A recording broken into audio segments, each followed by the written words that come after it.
you out when you let me in. You wouldn't tell me I was wrong.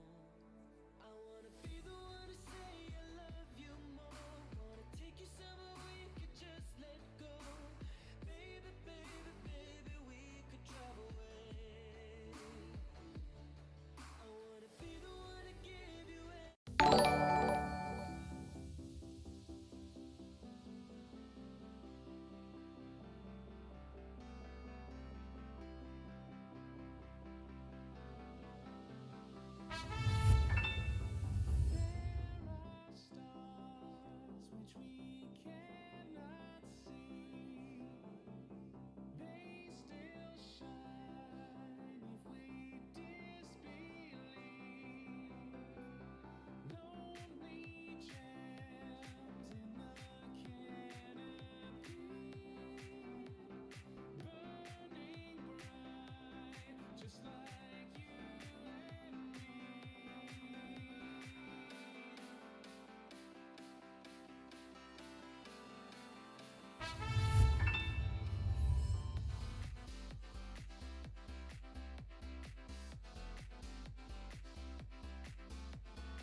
broken down and lying in bed, you lie beside me through it all. If I shut you out when you let me in, you wouldn't tell me I was wrong. I wanna be the one to say I love you more. Wanna take you somewhere we could just let go. Baby, baby, baby, we could drive away. I wanna be the one to give you everything. Wanna take all the fears and cares away. Baby, baby, baby, you and I can be free. Want you in my arms, want to take you far. Open your eyes with me, and we could be free.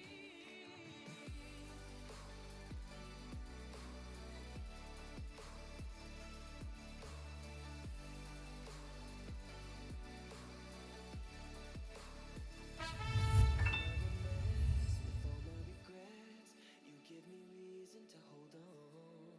Wherever we are, when you're around, you are the words to every song. Yeah, this is where I belong. I wanna be the one to say I love you more. Wanna take you just People look at you today, 20 years later, and they still have no idea what you're about. Tell me in a sentence who you are. I'm a boxcar and a killer wine. And a straight razor if you get too close to me.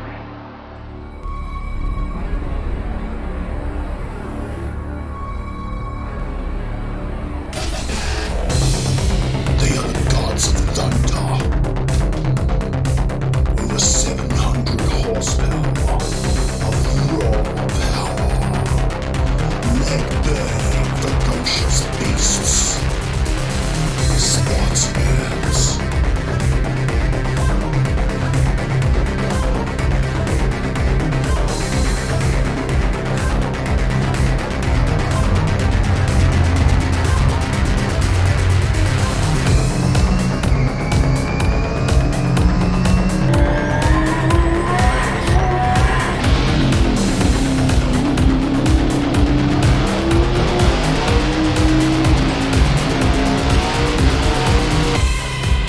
It's that time, folks. Who will be king of the mountain? Who will reign supreme in Spartans? Who will be the god of thunder?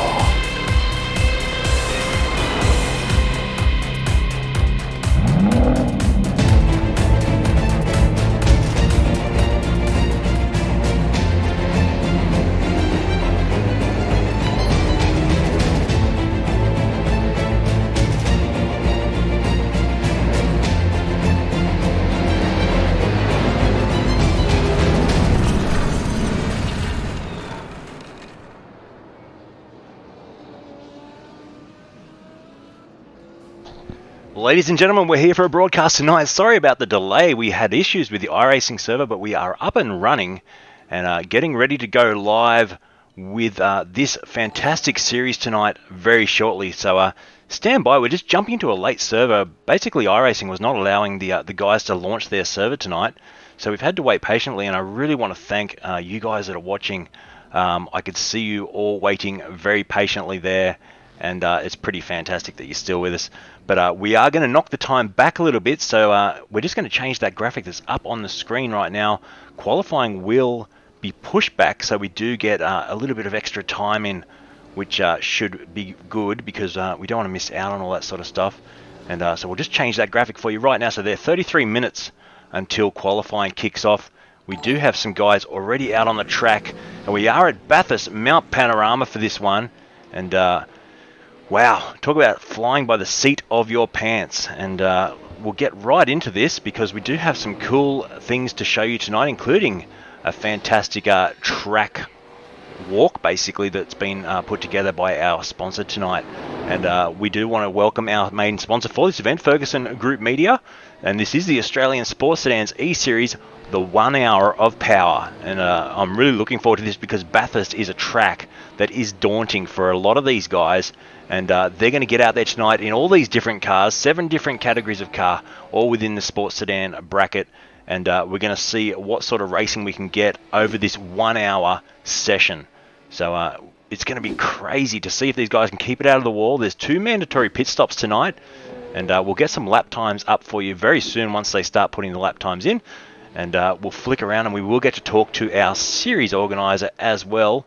Once we do get things all settled down. I'm sure there's been a bit of sweating over there getting it happening, and I know I was just sort of waiting there with you guys reading the chat, and you guys were fantastic, just being very patient there. But Brock Schaefer's out there, and he's a man that we're going to watch a lot of tonight, I'm sure, because he's quick as around this circuit. But once again, it's going to be one of those things with the supercars being extremely quick down the main straights.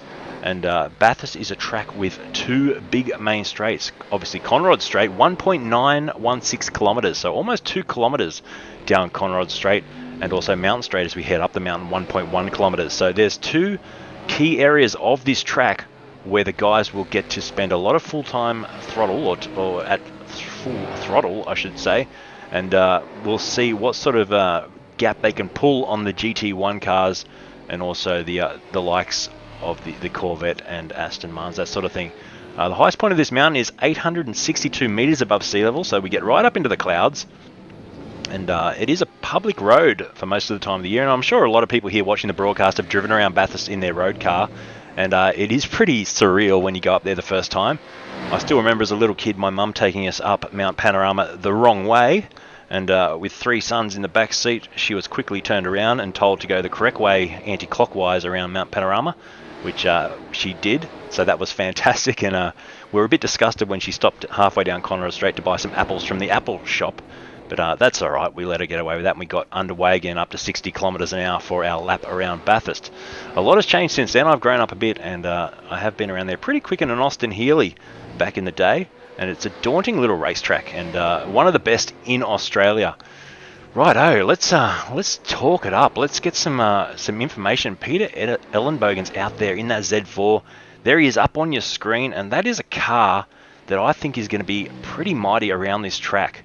Now we're going to see some lap times up there now. I'm going to put them up on the screen, and we'll put the best lap times up so you can see them as they are. At the moment, Schaefer's done a 2:02.98, so straight away on the pace. And we've got a lot of cars out there tonight. They've had to limit this to 40 cars or 40 entrants. This is becoming one of the most popular E-Series in Australia very quickly. So it is fantastic, the support that we've been given from you guys that are watching along. And thank you for the follows and sharing the stream. We'll get as many people watching as we can, and obviously get involved in the chat. I do reference the chat as much as I can. And once we get settled in here, we will do that. Some great shots here from the Lucas Esports camera crew via iRacing as we see these cars come into the chase there. And yeah, they're going to look good in these conditions. And 1 hour around this place is nothing to sneeze at. And I tell you what, it's all going to come down to who can keep their nose clean, as Ellenbogen's already putting a little bit of a move on here with the M8. Gives them a bit of a touch-up. We got the Corvette in the wall as well. Let's see where Ran McLurkin's at. He's actually in the pits at the moment, because we're going to bring him in live to have a quick chat soon. I'll just see if he's there with me already. Could be in the comm booth. No, he's not yet. But he's also going to be on our Twitch cam tonight. So we've got a new feature here with Lucas Esports where we can bring drivers in if they have Twitch. Not too many opting to do that yet tonight. But for future series, we'll see a lot of them jumping on Twitch and jumping into a cam. And I'm a little bit scared to cross to Rand just in case he's still getting himself prepared in the chair. So we'll look at a few other drivers out there whilst we're getting underway. Rob Bowden's out there tonight. There he is. He's done a fair bit of real-world driving as well. He's in the Aston Martin. He's quick, someone to watch, and we will keep an eye on him. We'll go on board for a little bit, and we'll just watch this car as it goes across the top of the mountain. They've all been putting in a fair bit of practice to get their lap times right down, but also just to conquer this place. Quite often you have to drive at 9/10 around here because you don't want to just go out there and hit a wall and have your race destroyed. Now, Ran, I think you're with us now. How are you, mate? stressed. You are stressed? I think we're all a little bit stressed with that, waiting for iRacing to kick off the server tonight. Yeah, we got kicked out of 2 league sessions. I think because so many people are using iRacing at the moment, so we've done a hosted race, but unfortunately Jordan Crusoe and Ashley McClurkin have both picked the wrong cars. Oh. So we don't know if they can race, because when we sign in, you've got to choose the correct car. Right. They should be able to in a hosted session, so or you're saying they can't then back out and change it. They'll have to run with what they've picked. Yeah, neither of them want to do that. Oh, that's a bit of a shame. And I did get my Twitch working again, finally. Okay, so we'll try and bring you up on the screen now. We'll see if we can have a quick look at you. So we'll see how stressed you actually look on the Twitch cam as we bring you up live on the screen right now. And there you are. You're not full screen, unfortunately, but you're gonna be having your iRacing showing as well. Is that right? Possibly not. No. You were definitely you're full screen before, but you're not now, so that's all right. But we'll This is the way of, I don't know why. look, let's leave that tech out tonight. Let's just get this racing underway, because we are still running the same format, but we have delayed it a little bit. So we have 26 minutes left in practice, and then we'll go into the qualifying session as per normal, and then it's still a 1 hour race tonight. That's correct, and it looks like Jordan's in the right car, so he's got out there.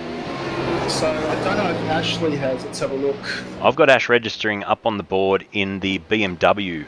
Yeah, no, he's not meant to be in the BMW.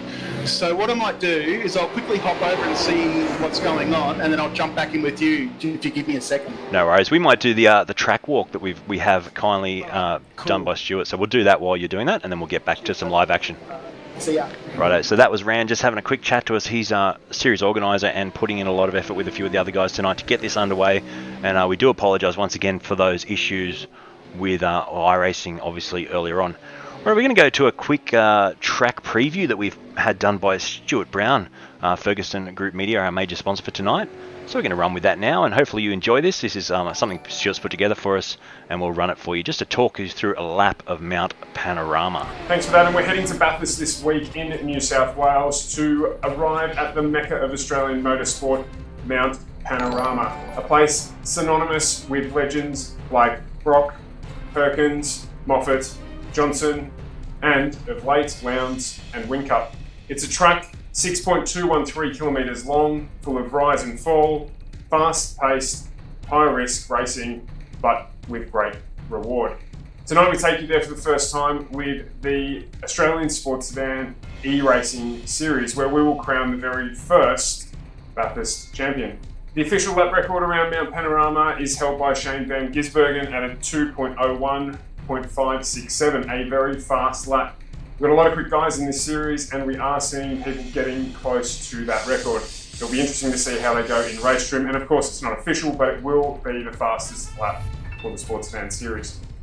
So thanks to Chris Purnell from Virtual Motorsport Mentor. We're doing a lap in his Corvette, which he will be racing with us tonight. So let's get into it and take you for a lap virtually around Mount Panorama. So as you come over the start-finish line to approach into Pearl Corner, we're going to have 24,000 horsepower of cars leaping and bounding through this first turn. It gets quite wide, so you can open up the corner and make sure that you get on the gas as early as you can for that first time up Mountain Straight. There's going to be heaps of argy-bargy and movement in this first part of the lap as you come to the crest.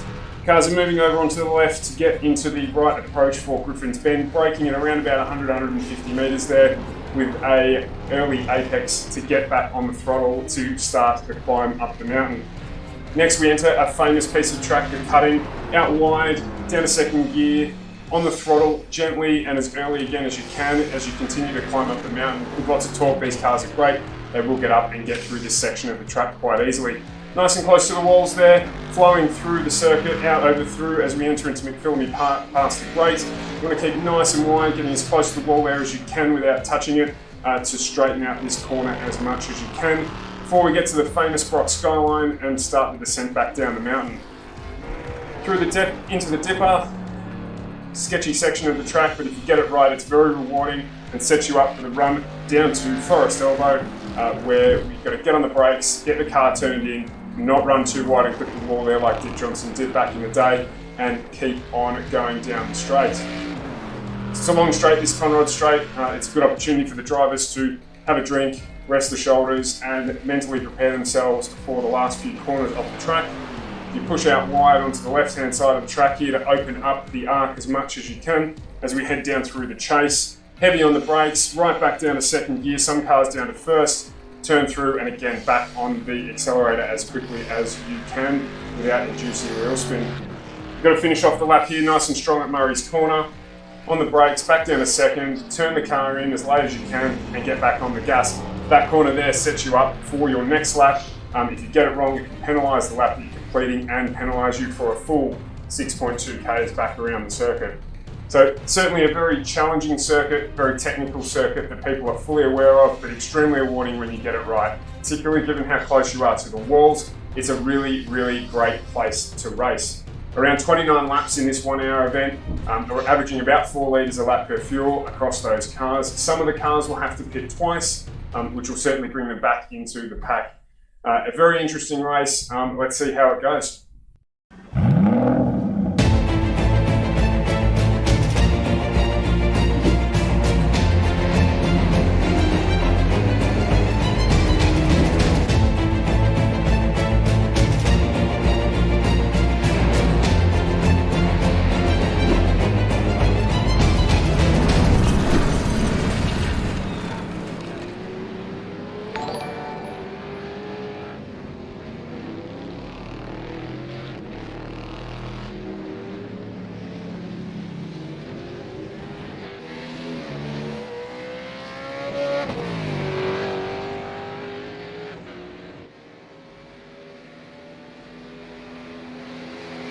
So not bad, and I've got full screen on my Twitch now. I've sorted it out for you, buddy. So you can see my beautiful face. So it's not just, yeah, there will be. Ran in delay is probably better than ran live anyway.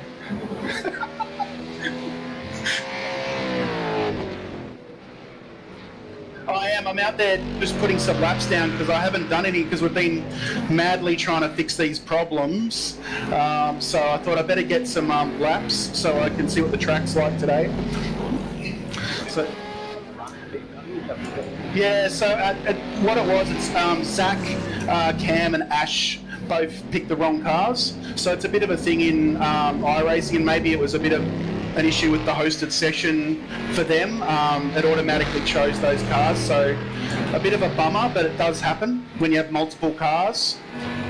But I think Ash is going to run the Z4, so Miles is giving him a setup, and I think Zach is going to run the Cadillac, which he wasn't too happy about, but yeah.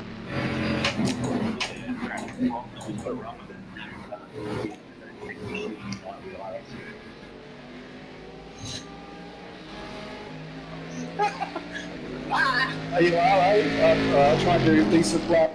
It is a hard track, so you know, I did a session with Chris with the virtual training during the week, and I was able to knock a lot of time off. The best I've been able to do is a 2:05, so I'm pretty happy with that. So far we've only just done a 2:12. That's my first flying lap. And just been dialing in my wheel and my pedals as well, so that's been a bit of a challenge because they're quite complex from when you step up from the G29. Yeah, fantastic. And I've just been told that my mic had gone soft, so thanks River for pointing that out. I may have had a mute problem there with the server as well, so you should have me back now. And so Ran, it's looking good out there though. We probably should let you just do some laps and get settled in, because I know the stress that tech issues can create, and it is a long race tonight. 1 hour. What's your strategy for that 1 hour? You've got 2 pit stops? My strategy is to try not to crash. That's my first strategy. Second will be to try and stay out of trouble. And yeah, 2 stops with tyres. So the GT cars have got to take tyres. So that'll be my, and do 2 stops for fuel. So that's my strategy. Very good. Well, we look forward to seeing you race this, man. And I'm going to just flick around through a few other cars while you're out there. And we've got Miles out there just about to start a lap as well. And he'll probably come in for a chat later as well once he just gets his feet firmly planted on the mountain. Well, I'll sign out. I see my Twitch cam's gone down again, so it's a night of technical issues, but we'll keep soldiering on. That's all right, mate. We'll keep working on it, and it is a thing that's progressing each week, and the viewers, I think, are appreciating how much work is going in behind the scenes to bring this Sports Sedan series to them, and you're doing a fantastic job. So get out there and race hard, and we'll chat to you just before qualifying. Cheers, Luke. Right, mate. I'll drop you in the other room. Thank you. That was Rand. So just having a quick chat, and we're going to get a few other guys into chat when we get closer to that quali session. Now, it's going to be a 4-lap qualifying session spread out over 20 minutes. It's important around Bathurst to get your lap in cleanly early because they are going to stagger it a little bit with the bottom guys going out first and then the quicker guys going out second. But obviously with about a 2.5 minute outlap, it's very easy to make a little mistake and, possibly not, put it in the wall or graze the wall on the outlap, and then all of a sudden that 2.5 minutes is down the drain and you're starting your outlap all over again. So it is important. That 20-minute qualifying session will go really quickly. All right, let's ride on board with Miles down this 1.9 kilometre Conrod Straight and check it out in the little Z4.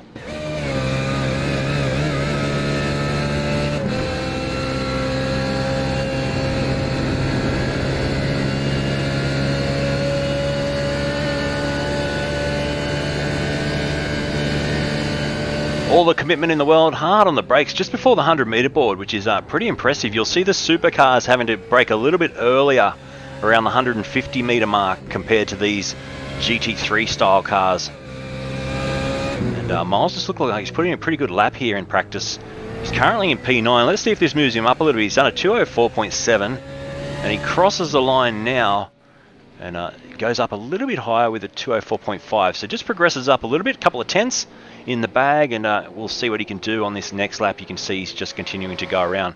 Jordan Caruso's out there in the Holden Commodore. We'll have a little bit of a ride with him, and we'll flick through a few other drivers too. Let me catch up on the chat because so much has been happening with the tech issues in the background here that I've basically not read too much of the chat yet, but we've got a lot of Team Schaefer out there tonight. So I'm reading a lot of Brock Schaefer fans out in the audience, and that is pretty crazy. Let me know who you're going for tonight. We've got Go Dad, Jason Markowski getting a shout out there from Kerry Ann. So that's lovely that the people are watching along for their family. And we've got River being very, very active on the chat as always, which is fantastic. Love it.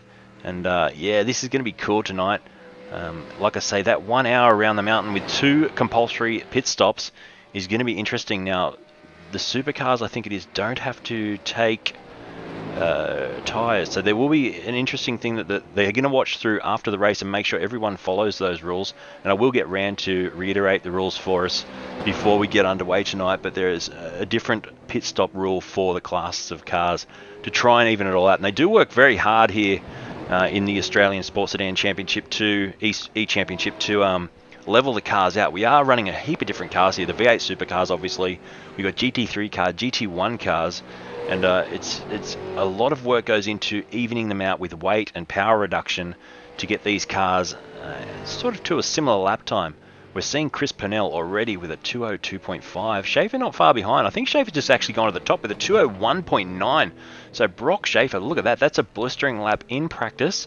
And he's only going to go quicker from there because the track will rubber in more as we go on. And wow, let's see what he can do in practice. In qualifying once we get there. Let's have a look from the Lucas Esports chopper as we just look down onto Jordan Caruso going down Conrod Straight at the moment. And I will get these overhead shots tonight. We'll even do the... we've got 2 choppers out there tonight, so this one's just doing the little flyby behind.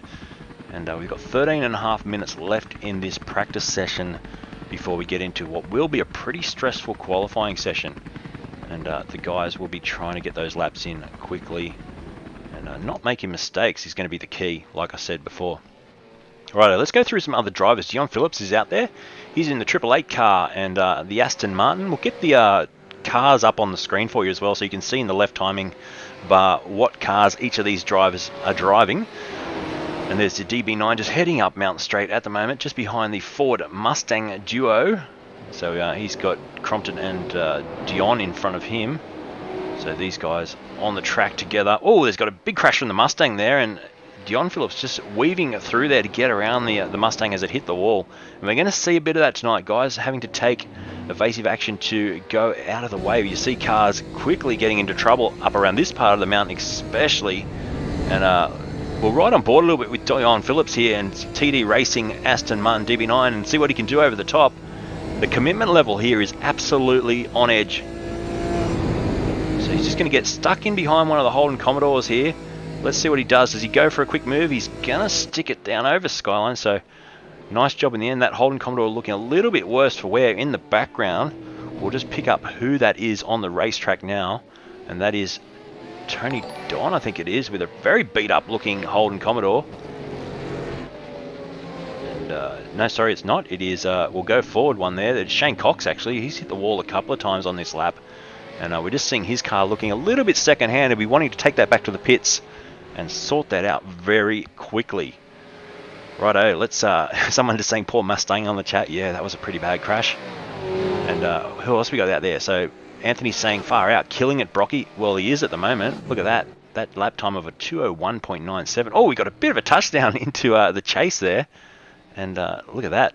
The supercar's fighting it out. Ford versus Holden. We'll get some replays later on in the show as well, so stand by for that. But we're going to see a bit of door-to-door action, and let's hope they can keep it clean throughout the race. But I'm going to keep reading through a few of the chat comments here because you guys are really populating it. That P plate, laughing, yep, laugh my ass off at that too. It's good. Some of these guys with their custom liveries have put P plates and the likes on their car. I think there's a couple of L platers out there too. Looking at Neil Yates now, he's in the 26 Corvette. He's heading up Mountain Straight, just going past the Cadillac. And you'll see the speed difference here between the Corvette and the Cadillac as they head up the mountain, side by side. And I think the Corvette should have the legs over the Caddy. And he does. He goes up into the first turn up the mountain, and you'll fire it up here towards the cutting, and let's see if they can, so let's see how far that Caddy drops back, because it is interesting to see. They have put a lot of effort, like I said before, into balancing these cars, the balance of power. But the Cadillac, probably the slowest car out there, but the guys that are driving that are doing a good job to at least put it up there and be competitive. At the end of the day, you're still racing within a class as such, so, and there will be, they're doing a second series for this Australian Sports Sedan E-Series. There'll be another one going up a couple of weeks after this one finishes. This was an introductory Sports Sedan series, and they've just been blown away by the support and the people watching. So what they've done, they've organised another one to go up shortly after, and basically there'll be some new cars going in. I've heard a few whispers. I won't say too much yet. Thanks for the stars, River. That's really appreciated, mate. I appreciate you sending some stars and supporting the network. All that goes back into building the network up and making it greater. But yeah, what I was saying is they're going to try to chuck a few extra cars in there and probably move a few around. I wouldn't be surprised if the Caddy maybe falls on the chopping board.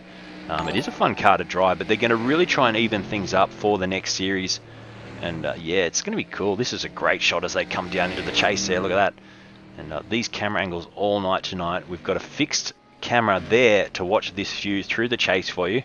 And we'll be flicking over to that fixed camera on the first lap, especially as all the cars come through. Look at that Holden Commodore absolutely ripping it over the curve cam there. And I've set up a couple of these camera angles this week just to show you the sorts of speeds as those cars fly through there at over 280 kilometers per hour. So it's going to be fantastic to watch that. Righto, what's happening in the timing screen? Let's get that back up for you. At the moment is still Schaefer up there with a 2:01.9, and at the moment he's got Chris Purnell's edge. He's got him by about half a second. Now Purnell, we know him pretty well. We know he's pretty quick by now, and there is a chance he may have a few sandbags hiding in that car. So we'll see what he can pull out when he gets to qualifying soon.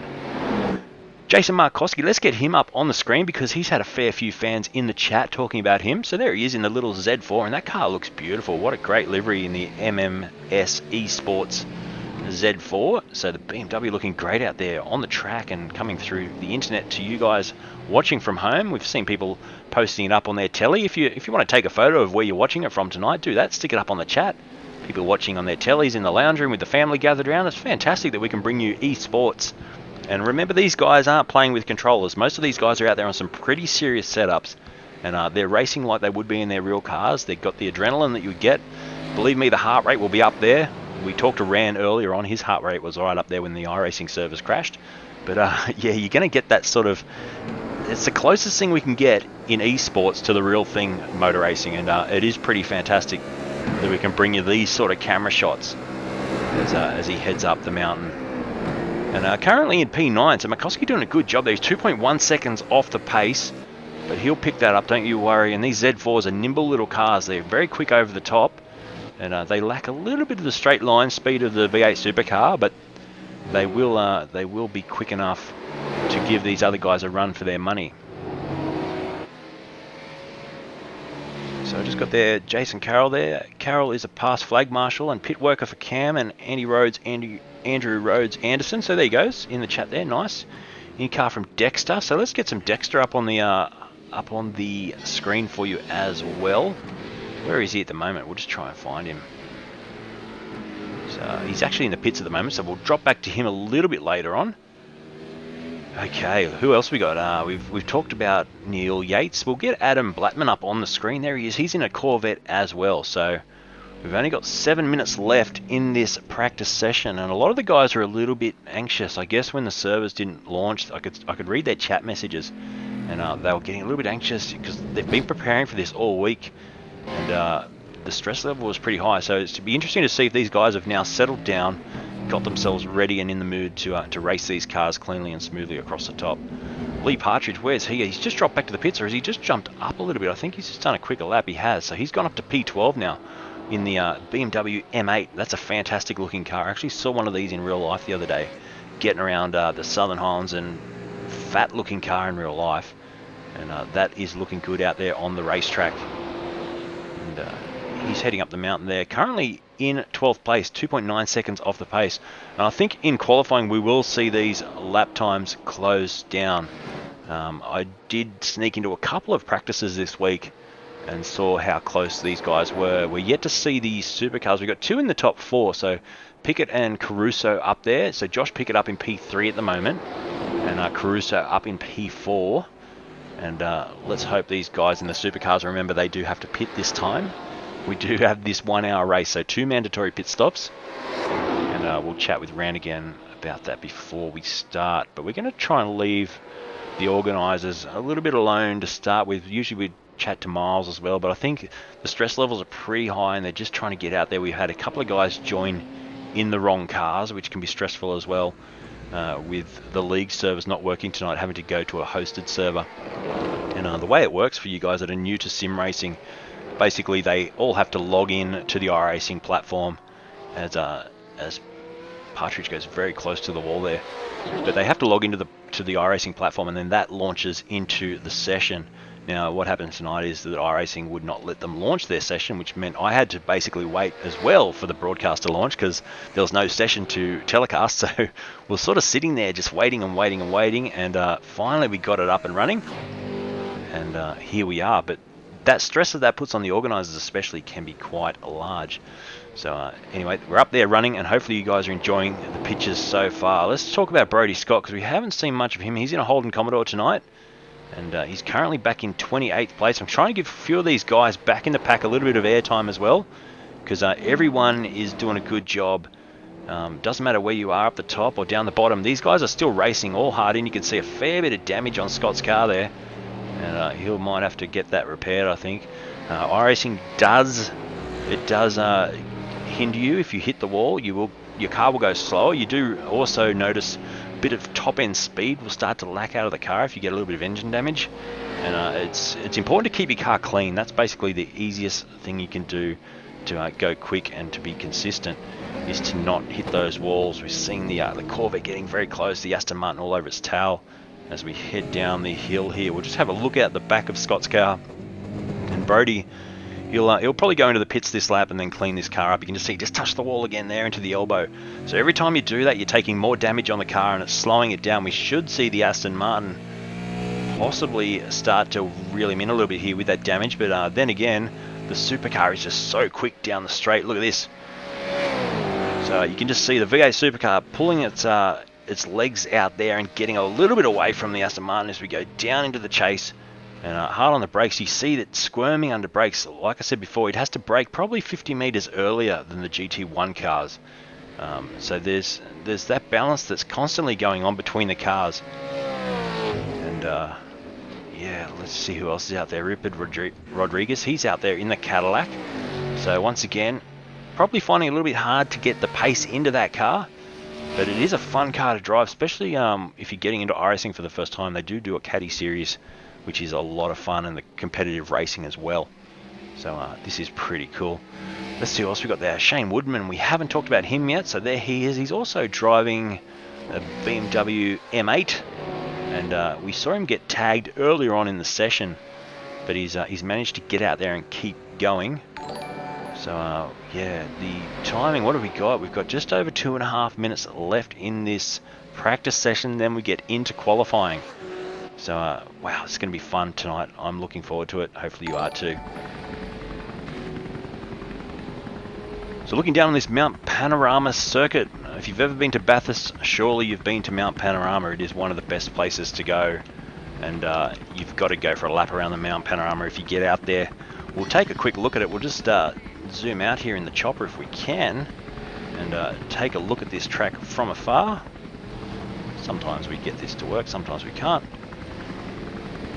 But we do have some other guys out there I want to talk about now. Ashley McClurkin, he's out there on the track. Let's just zoom in on him for a little bit, because we talked to Rand earlier. Now he's in a Z4 tonight. He's not used to this car at all in the M-Auto racing car. So he's normally in a Corvette. Tonight he's in the Z4, and he's going to have to learn very quickly here. Like we said, he joined the wrong server, which, you know, you couldn't do that in real life. You wouldn't rock up to the racetrack and grab the wrong set of keys, or you know, get in the wrong trailer and grab the wrong car out and get out on the circuit. But in the virtual world, that is something that's quite possible. So when he entered the server tonight, there's 7 cars to pick from. He accidentally picked the wrong one. So here he is racing, and unfortunately he's going to have to adapt really quickly to a car that drives very differently to what he is used to. So Ashley, we will ride with him a fair bit tonight and just see his progress. Rand, you're with me in the comm box. How are you going, mate, with only a minute to go till we kick it off into qualifying? Yeah, I'm struggling out here, but that's okay. I think it's just been a lot to get everything organised to run, which is the side, I suppose, of organising a series. That's right. Now, did the weather change? Is that one thing? We'll just bring it up on the screen now and have a look. We've got 22 degrees track temp, which is pretty cool out there. So I was wondering maybe if the late minute server that you've put up, a last minute server you put up, you maybe have different track conditions. But it may. I did double check, but look, we obviously had some glitches today, and I'm going to say that, yeah, I think it's just the iRacing servers are probably getting smashed, because the supercar guys are obviously practicing for tomorrow as well. So there's a fair few Bathurst sessions up, so it should be a fairly constant temp, but there might have been something I missed, which I suppose we'll just throw another curveball at the boys. That's right. But judging by Brock's time out there, a 2:01.9, it's pretty smoking quick. He's a bloody freak, that kid. Like, yeah, 2:01's flying, it's crazy. What's it like up there? I haven't been able to see the times yet. We're just watching him now. So Chris Purnell's about 0.5 a second behind him. Brock's clear of everyone by half a second at the moment. Blattman's up into third, 1.1 seconds off Schaefer's time. Schaefer's just seemed to have... Blattman's doing very well. I'm very impressed with his driving, actually. Yeah, now we've just been booted. We're about to go into quali, so this is exciting now. And we probably should leave you with it, but just let us know. Are they going to send the slow guys out first? Is that how it's going to work? The plan that myself and I think everyone from 11 up is going to go out to start with, and then hopefully the top 10 guys go out after about 8 minutes. So that's the plan. Very good. Now, so I better go try and see if I can do better than 22nd, because that's piss poor on my part. So we'll see what I can do. Righto, mate. Good luck. And we'll chat to you again before the race, and obviously you have told us within the race if you have an incident you might come and chat to us even in the race. Yeah, if I'm out, I'm out. I'll come and have a chat. No worries, mate. Feels like it could go that way today. Oh, good luck in quali, and we'll watch your progress. Cheers. All right, so we're out there in qualifying now. You will see the times come up on your screen. Watch out for green and purple sectors obviously being the quickest lap time anyone has set. That's the one we're looking for, and we'll try and pick up different drivers as we go. And like I said earlier in the broadcast, this outlap is super important. So you really want to try and make sure you get the tyres up to temp first of all, and you get the car into a nice position to then start your flying lap. And yeah, it's going to be interesting to see which driver can do that under pressure.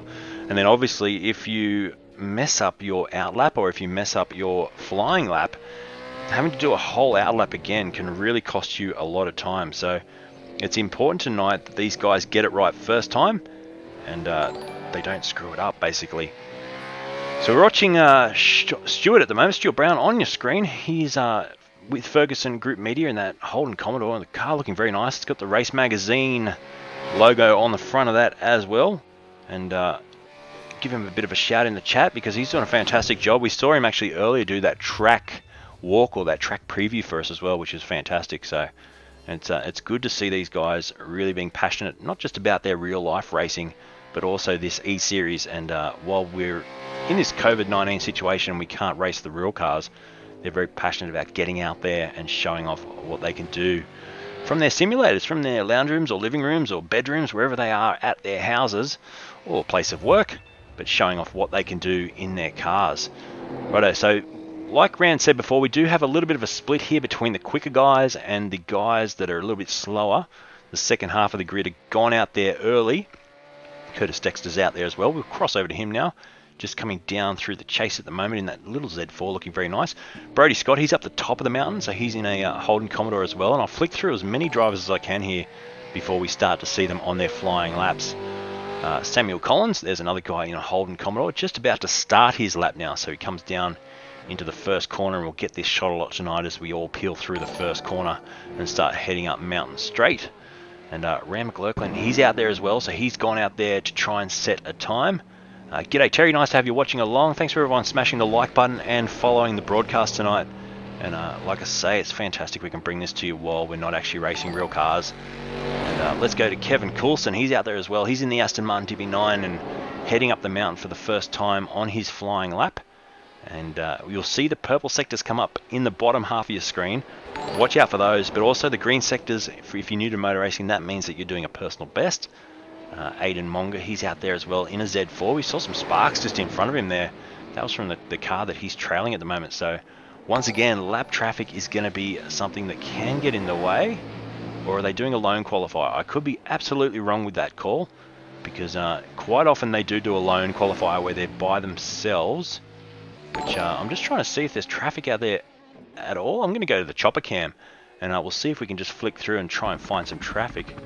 As we're looking down, we'll flick to a few other drivers, and that's an interesting one. If there isn't other guys out on the track, they probably should all be out there and not worrying about staggering the qualifying at all. And it's looking that way at the moment, that it is a lone qualifying session, which means you're out there by yourself.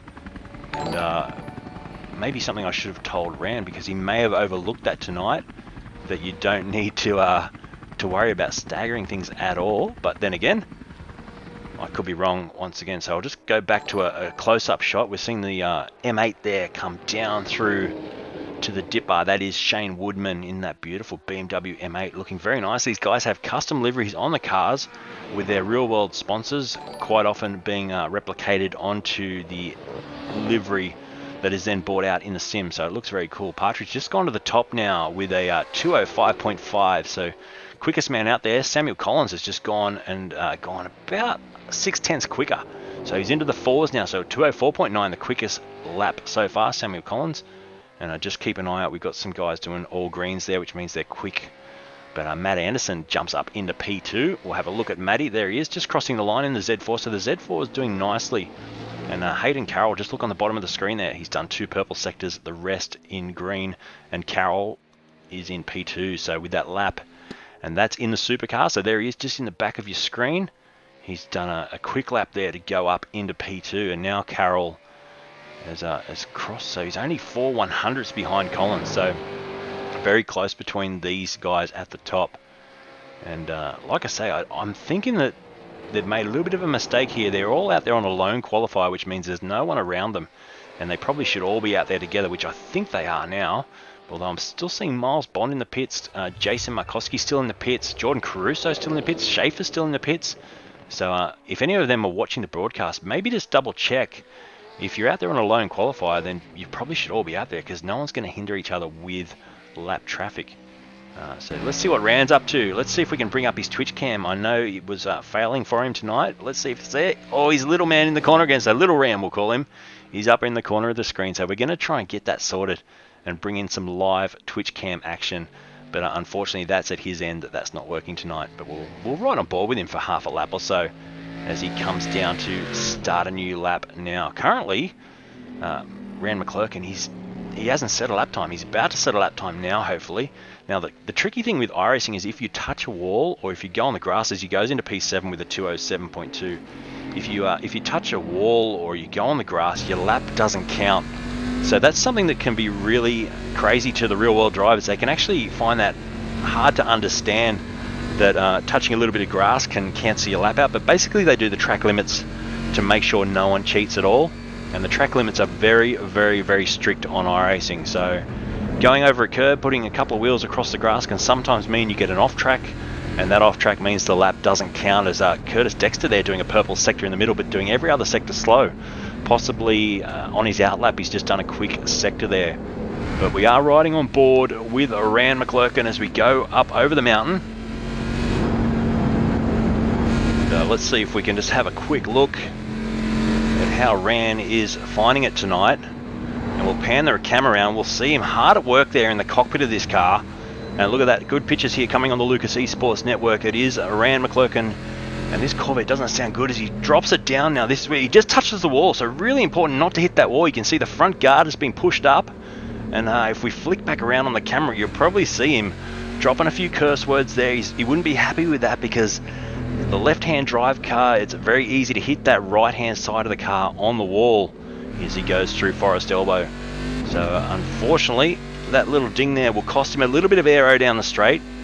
And he'll have to hopefully...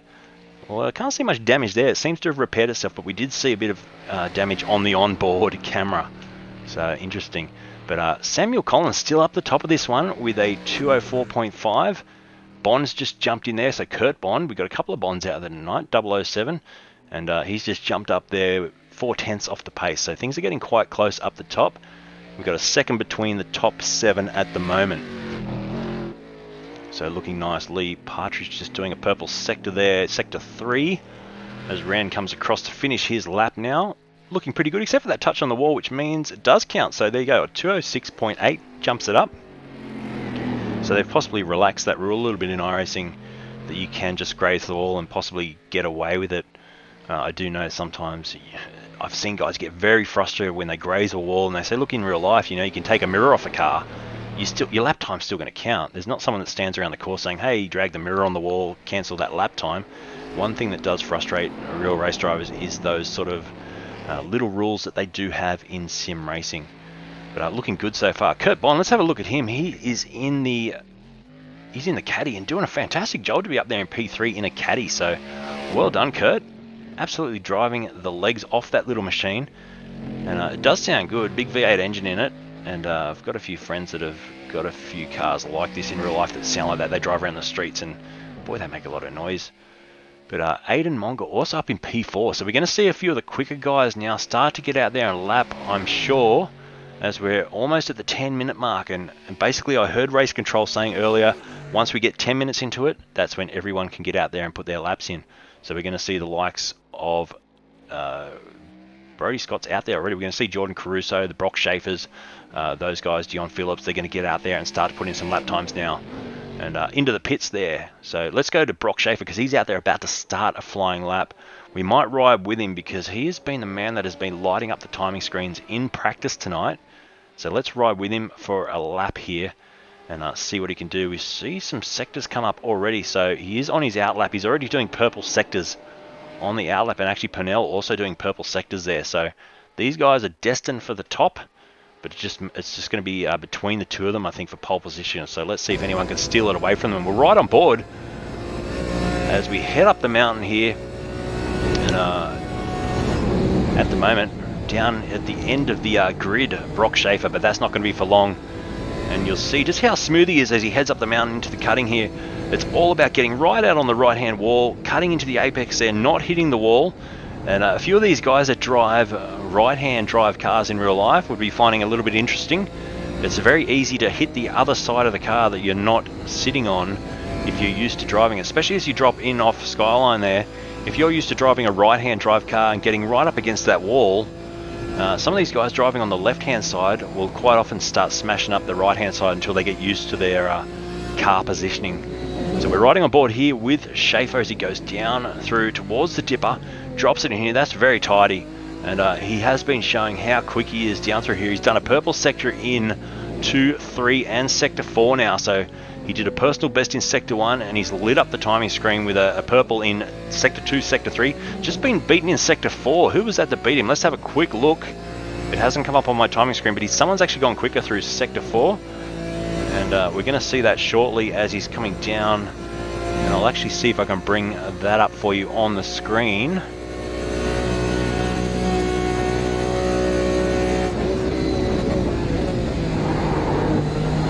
Also, we'll get some graphics up for the dashboard so we can just see the sort of speed Schaefer's doing as he brings this Aston Martin down into the last corner. And let's see if he can go to the top of the timing screen. So far, so good, looking good. Pickett's just done the first sector. He's gone purple in the first sector. Schaefer's done 2 purple sectors. He goes over the line now. And where does he go? He does go to the top with a 2:03.0. So not as quick as his practice time, but still certainly very quick. Bowden's just gone up there into 3rd position because Purnell's just pipped him at the top as well. So Chris Purnell, there he is, and we saw him driving the car for our track preview earlier in the night, and he's currently heading up the mountain. And they'll stick a few laps together here. These guys can often string 2 or 3 laps together for qualifying and not pit. Unlike you do a shootout in real life, these guys will continue on and possibly go quicker on their second flying lap.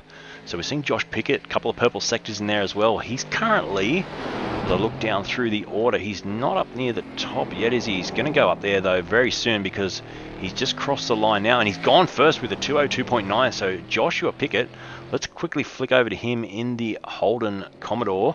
So the V8 Supercar going up into P1.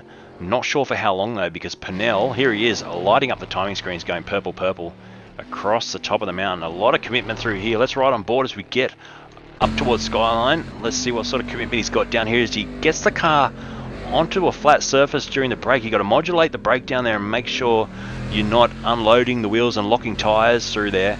And he does a fantastic job. You can just see how smooth he is, especially on that downshift there, getting it tucked right in around Forest Elbow. So no push understeer there, no oversteer as well, just a really tidy exit of the corner. And that's going to count for all the way down the straightaway here. So nice job so far. I think this is going to be a quick lap. Right overhead on the Lucas Esports chopper cam, and we can see him at the moment coming down Conrod Straight. Like I said earlier in the broadcast, 1.9 kilometers of foot to the absolute boards. And look at this, nice job coming through there as well. So great shot under the bridge here, past the accommodation these guys will be staying at tonight in their little sim world. And Schaefer's just gone to the top with a 2:02, but let's see now if Purnell can beat that lap time. He's currently in P5. He crosses the line right now, does go to the top with a 2:01.9. So there you go, Purnell. The sandbags are out. It is on for one and all now between Schaefer and Purnell. Let me bring up the chat and try and catch up with a few things here. Super clean. So yeah, he is a clean driver. Let's see who else we got up there on the chat. Where's Josh Pickett? We've got a few things up there. I'm going to try and read through. Get it, Chris. Good job, Chris. And make sure you tag your friends in this tonight, and let's get as many people watching as we can. And like I said, I will try and reference the chat as much as I can. I know a lot of other broadcasters don't do that, but I'm trying to include you guys so it feels like you're part of this. And let's see what we can do. Let's see if Schaefer has anything to answer here. There he is. He's getting really close to the wall there as Brocky goes across the top here. And let's see if he's got any answer for Purnell, who has been super quick in the previous 2 rounds of this Australian Sports Sedan E-Series. So nice job. Melissa just cheering him on in the chat. Just saw that there. So Melissa just a bit of a cheer there for Chris, who's currently in P1. Jordan Crusoe, we haven't talked about him much. He's in the Holden Commodore as he just heads up the mountain now. He's in P4, 1.1 seconds off the pace. So these 2 V8 Commodores, currently in 3rd and 4th, Pickett and Caruso, they're about a second off the pace of the GT1 cars, which are getting a fair bit of... they've got I think a weight penalty tonight, and also a little bit of a power reduction. So it'll be interesting to see once we get racing, because it's going to be, like I said earlier, that balance between corner grip and straight line speed is what's really going to show between these cars, the different styles of cars as they go across the top. And then obviously down the straight, I think if you can't get past the V8 Supercar across the top, when you get to Conrod Straight, you basically have to say goodbye for another, half a lap, because you're not going to catch them again until probably the next time you get to the top of the mountain. And that's just going to be the way this goes tonight. So there you go. Sushi just saying, appreciate you trying to interact with the chat. No worries. I do my best. I'm doing a million things at once here. It is a one-man show, Lucas Esports, and I'm doing all the chat, the camera angles, all the broadcast stuff here, and hopefully it's all coming through clear to you via Facebook, Twitch, and YouTube tonight. I'm just going to quickly look over. We do have Ran. Ran, how you going, mate? You're with us in the comm booth? Yes, I am. I did my qualifying and underfilled, so I didn't get my last lap, which I was going faster in because I'm so clever. Now, mate, I feel like we've hardly chatted tonight to get in a little bit about what this series is about, because a lot of the people watching out there are probably tuning in for the first time going, well, what is this? Now, let's just quickly chat through while we watch the end of qualifying here, but this is the real sports sedans, guys, getting onto their sims and racing while they can't race in real life. 100%. So a lot of the field, for example, Jordan Caruso finished second in the national championship last year with the big boys. So he's one of the big boys, even though he's a young fellow. It was his first season racing sports sedans, and he finished second to Ricciardello, who has won the championship 11 times. So that's if you're going to get beaten by anyone, that's the guy that's going to, you can feel pretty good that you took the fight to him, and Jordan definitely did. And Tony's actually going to come and do this series. He's at the moment waiting for sim parts to arrive in Perth, where he lives, and we'll have the 11-time sports sedan champion racing with us. Oh, I'm a bit embarrassed, mate. Did you tell him how much of a fan I am? He knows we're all fans, because he said, can I drive so-and-so car? And we're like, mate, you can drive whatever car you want. And he's like, can I have number 5? And I'm like, it's yours, buddy. So, look, and that's the thing. Look, we're definitely welcoming to everybody as much as we can be, but the priority is given to guys that race in a state series or in the national series. So, that's what predominantly we're trying to attract. And also people like Brock are a crew on a sports sedan, and then like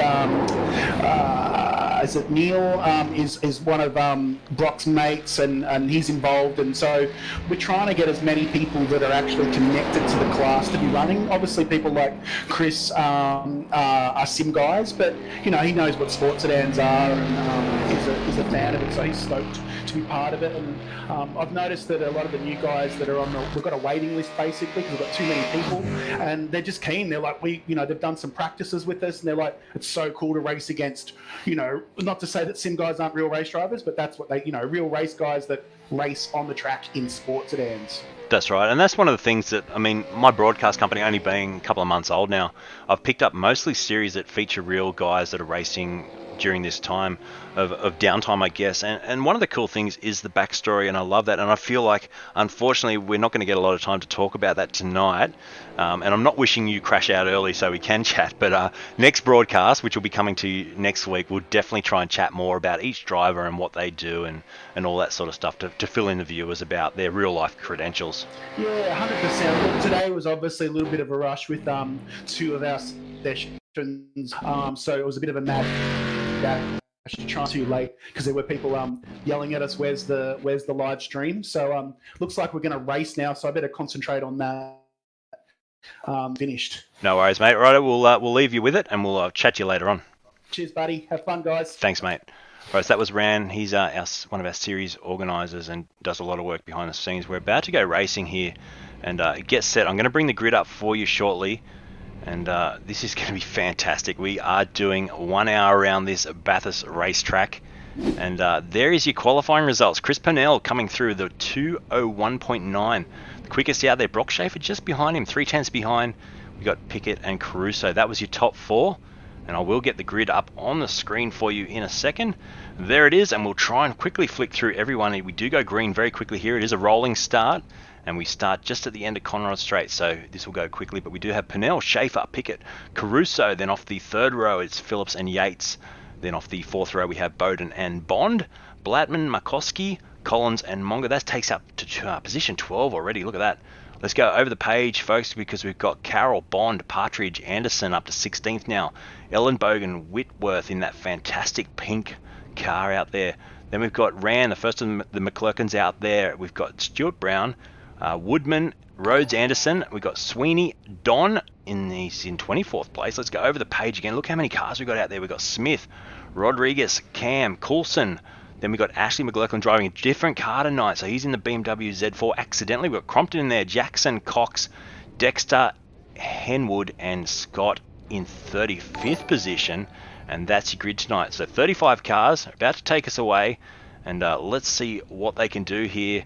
Because with a field like this, there's going to be some mayhem. We've already talked about it. We'll look down from the Lucas Esports chopper as they get underway now. And we're going to see these cars cruise down, take their positions, and I tell you what, the first time up the mountain here is going to be absolutely mayhem. So let's hope they can get through cleanly. You just see the cars start to filter down. They'll stay behind the pace car, and when they come onto that main straight, the power will go down. I think 24,000 horsepower will hit the metal, and we'll get underway. And it will be Purnell and Schaefer off the front row here. So Purnell will have the inside line as we head down towards the first corner. So let's hope they keep it clean. Fingers crossed. We do have the option for a safety car tonight, but let's hope we can just run it clean. We're about to get underway here for this Australian Sports Sedan E-Series. And ladies and gentlemen, hold your hats. The green flag is waving on the side of the screen, and we are underway racing here at Mount Panorama for this 1 hour of power. And it's a nice little jump there by Schaefer down into there. Well, Purnell getting really sideways. There's a bit of an accident in the background. That's Pickett, is it? It is Joshua Pickett going off the track. He's lost his bonnet already. We've got a car over in the background as well. So, wow, what a start there. It was Lee Partridge in the background and a huge jump from Schaefer. We'll try and go back and have a look at that replay for you in a minute, but we will just watch the first part of this lap as they head up the mountain. And Miles Bond has had a nice jump too. He's up into P2 as everyone else behind just tries to sort themselves out. Purnell's back to 5th, so he's dropped back 4 positions off the start there. Fantastic job by Schaefer to get through and run up the mountain for the first time, well ahead of the rest of the crew. 2 seconds, in fact, ahead of everyone else. As we just flick back and look at these other cars as they head up the mountain, we'll stick with them on this shot as they all fly over the top there. And there's that beautiful pink Aston Martin there as well. But Brocky Schaefer, look at this. He is absolutely flying. And we're seeing someone in the pits already.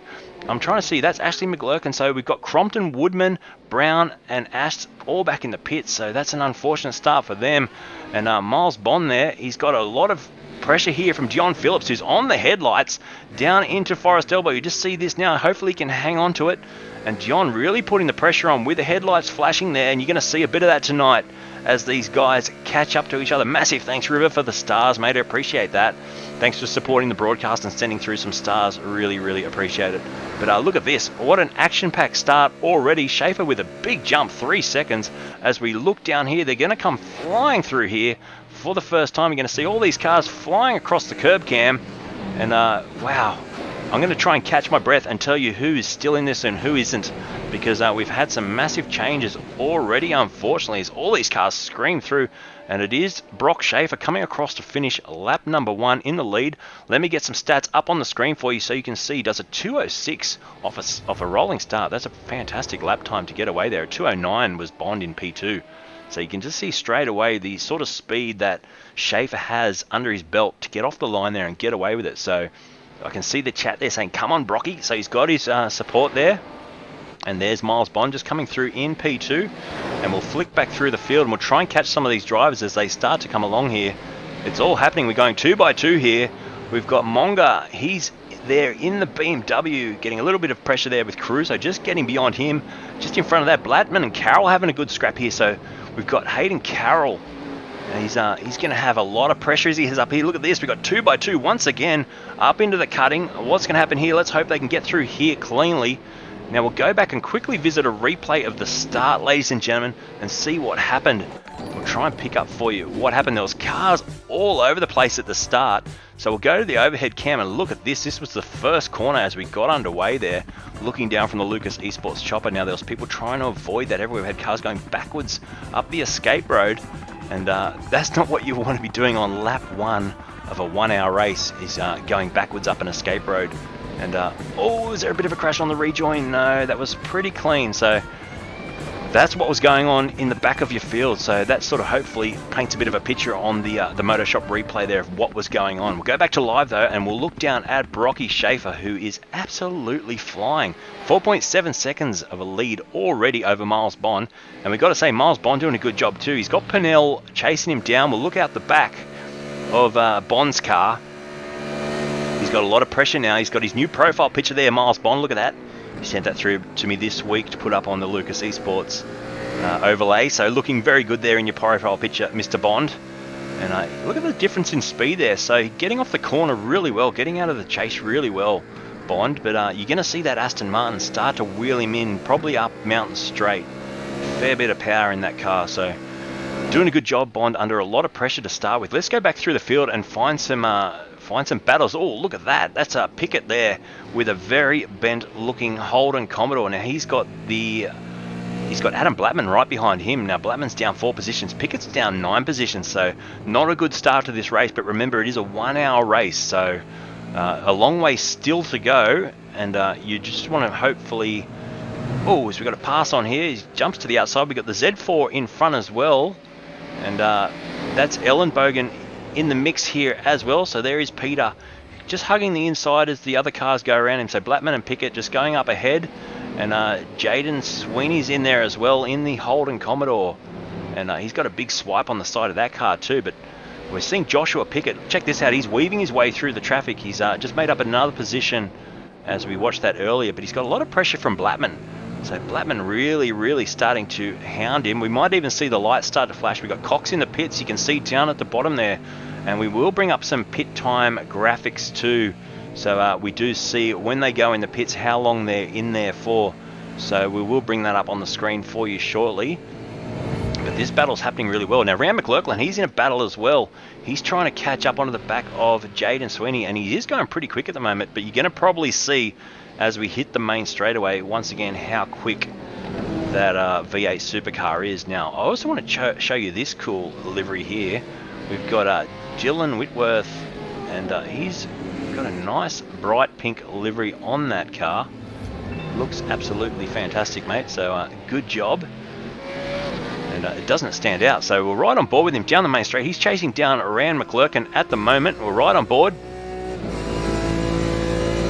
We'll bring up the top speed too, so we can see what they're doing down this Conrod straight. And we're just bringing up on the screen now as he hits top speed, about 270 kph, as he just lifts a little bit through the kink, gets on the brakes, doesn't want to hit Rand in the back, so he just backs it out a little bit early, a bit cautious through there. And we've got someone who's crashed off, so Rhodes Anderson has crashed out, unfortunately. And we are riding on board with Dylan Whitworth. Now, Pickett's jumped into the pit lane, possibly to fix that car. There he is in the pit lane now. So we'll try and work out what he is doing. Possibly too much damage. He has to come and get that fixed. They do have a couple of fast repairs tonight, so they will get a chance to come in and fix the cars. But it does take you time, and if it's not a planned pit stop, it can really throw your race out of whack. Robbie Bowden, he's up there, up 2 spots in the Aston Martin from where he started.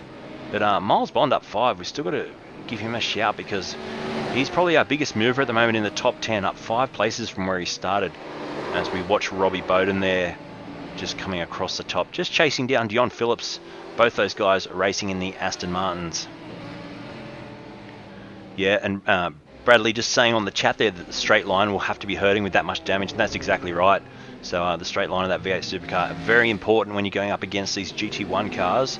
Although the balance of power has been very highly adjusted to try and even it out, it is still so important to have your aero in check, have a nice slippery car to get down through here. Let's ride on board with Bowden as we head down Conrod Straight. Let's see if he can make inroads at all on Phillips, who's up in front of him. Shane Cox has crashed out, unfortunately. Let's actually go to a quick replay of that if we can. As you see the cars fly through, great shot that one. We'll try and pick up a quick shot of Shane's incident here on the replay. I think it was up the top of the mountain, was it? Just on Skyline. Let's see what happened here, or it just went off the track. I think he was getting out of the way of the faster cars. So it's come up on my screen as an accident, but not necessarily an accident in real life terms. I think he was just slowing down there, and actually, did he go back to the pits? He might have had an issue with the car. No, he's just letting the faster cars through. So a smart thing to do there, Shane Cox, and let's give him some credit there for knowing that the quick cars are coming through and just jumping out of the way. So very, very good job to do that, Shane. And quite often I've been in the situation where I've sort of been racing as well, and you just want to get out of the way of some of these faster cars, and you don't want to have them catching you down through the dipper. He's getting a little bit of pressure here as we head up Mountain Straight. And I'll try and bring up some more pit lane. We've got heaps of guys pitting already tonight as we go up. Oh, hopefully it leaves enough room. We're going to go 2 by 2 through here. And nice job once again just to get out of the way. So driving very nicely, Shane Cox. And we'll give him as much airtime as we can and try and follow some of the guys down the back of the grid as well. Righto. Wow, catch your breath, Luke.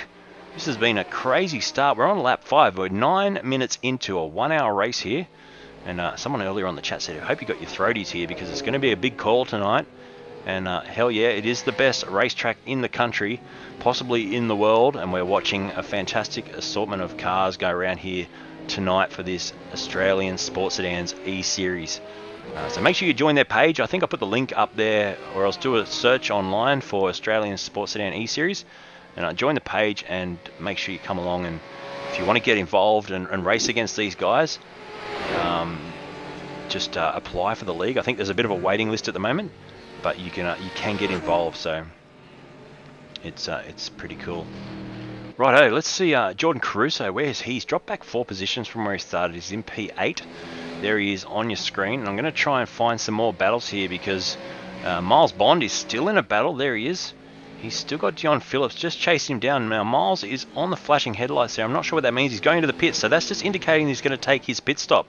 So he does go in to take his pit stop now as we go to the overhead and have a look. Really important to get the pit entry right there as Bowden and Phillips both go through there, up a couple of spots in front of him. And Phillips there getting a lot of pressure now from Robbie Bowden. And we're going to head up the mountain here, see what the difference is between these two cars. So both of them actually racing Aston Martin, so they should be identical. That was a Murray Walker moment, that one. But up the front, it's still Schaefer, Purnell, Phillips in P3, who we're riding on board with right now. And in P4, Rob Bowden right on the back, giving him a lot of pressure. So let's jump on board. You can see him on the headlights now. He's saying, listen, I'm here. I need to get past. You're holding me up. This is ruining my race. Well, we saw the lap car also getting involved there. So Phillips just getting a little bit, probably getting a lot of pressure here actually. Bowden just getting a little bit impatient behind, starting to flash the headlights. It can be a little bit disconcerting when you're right up underneath the rear wing of a car up the mountain here and across the top, because it does hinder your line of sight a little bit. A lot of these guys are quick enough to drive with their eyes closed, but still you want to be able to see the apex coming up and all that sort of thing. You can see your braking markers, and at the moment he's driving a little bit on instinct and also driving a little bit probably off Phillips's brake lights in a way. So we've got a supercar there just getting out of the way too. So far I've got to say the driving standard has been fantastic. The lap car's getting out of the way nicely. That was just trying to pick up who that was that got out of the way. It's not coming up on my screen unfortunately, but yeah, that was interesting. And we might actually just reset that graphic because it's coming up as something a little bit different. Sometimes their SDK software can do that. It can have a little bit of a heart attack, and sometimes it's just good for me to do a reset halfway through the race.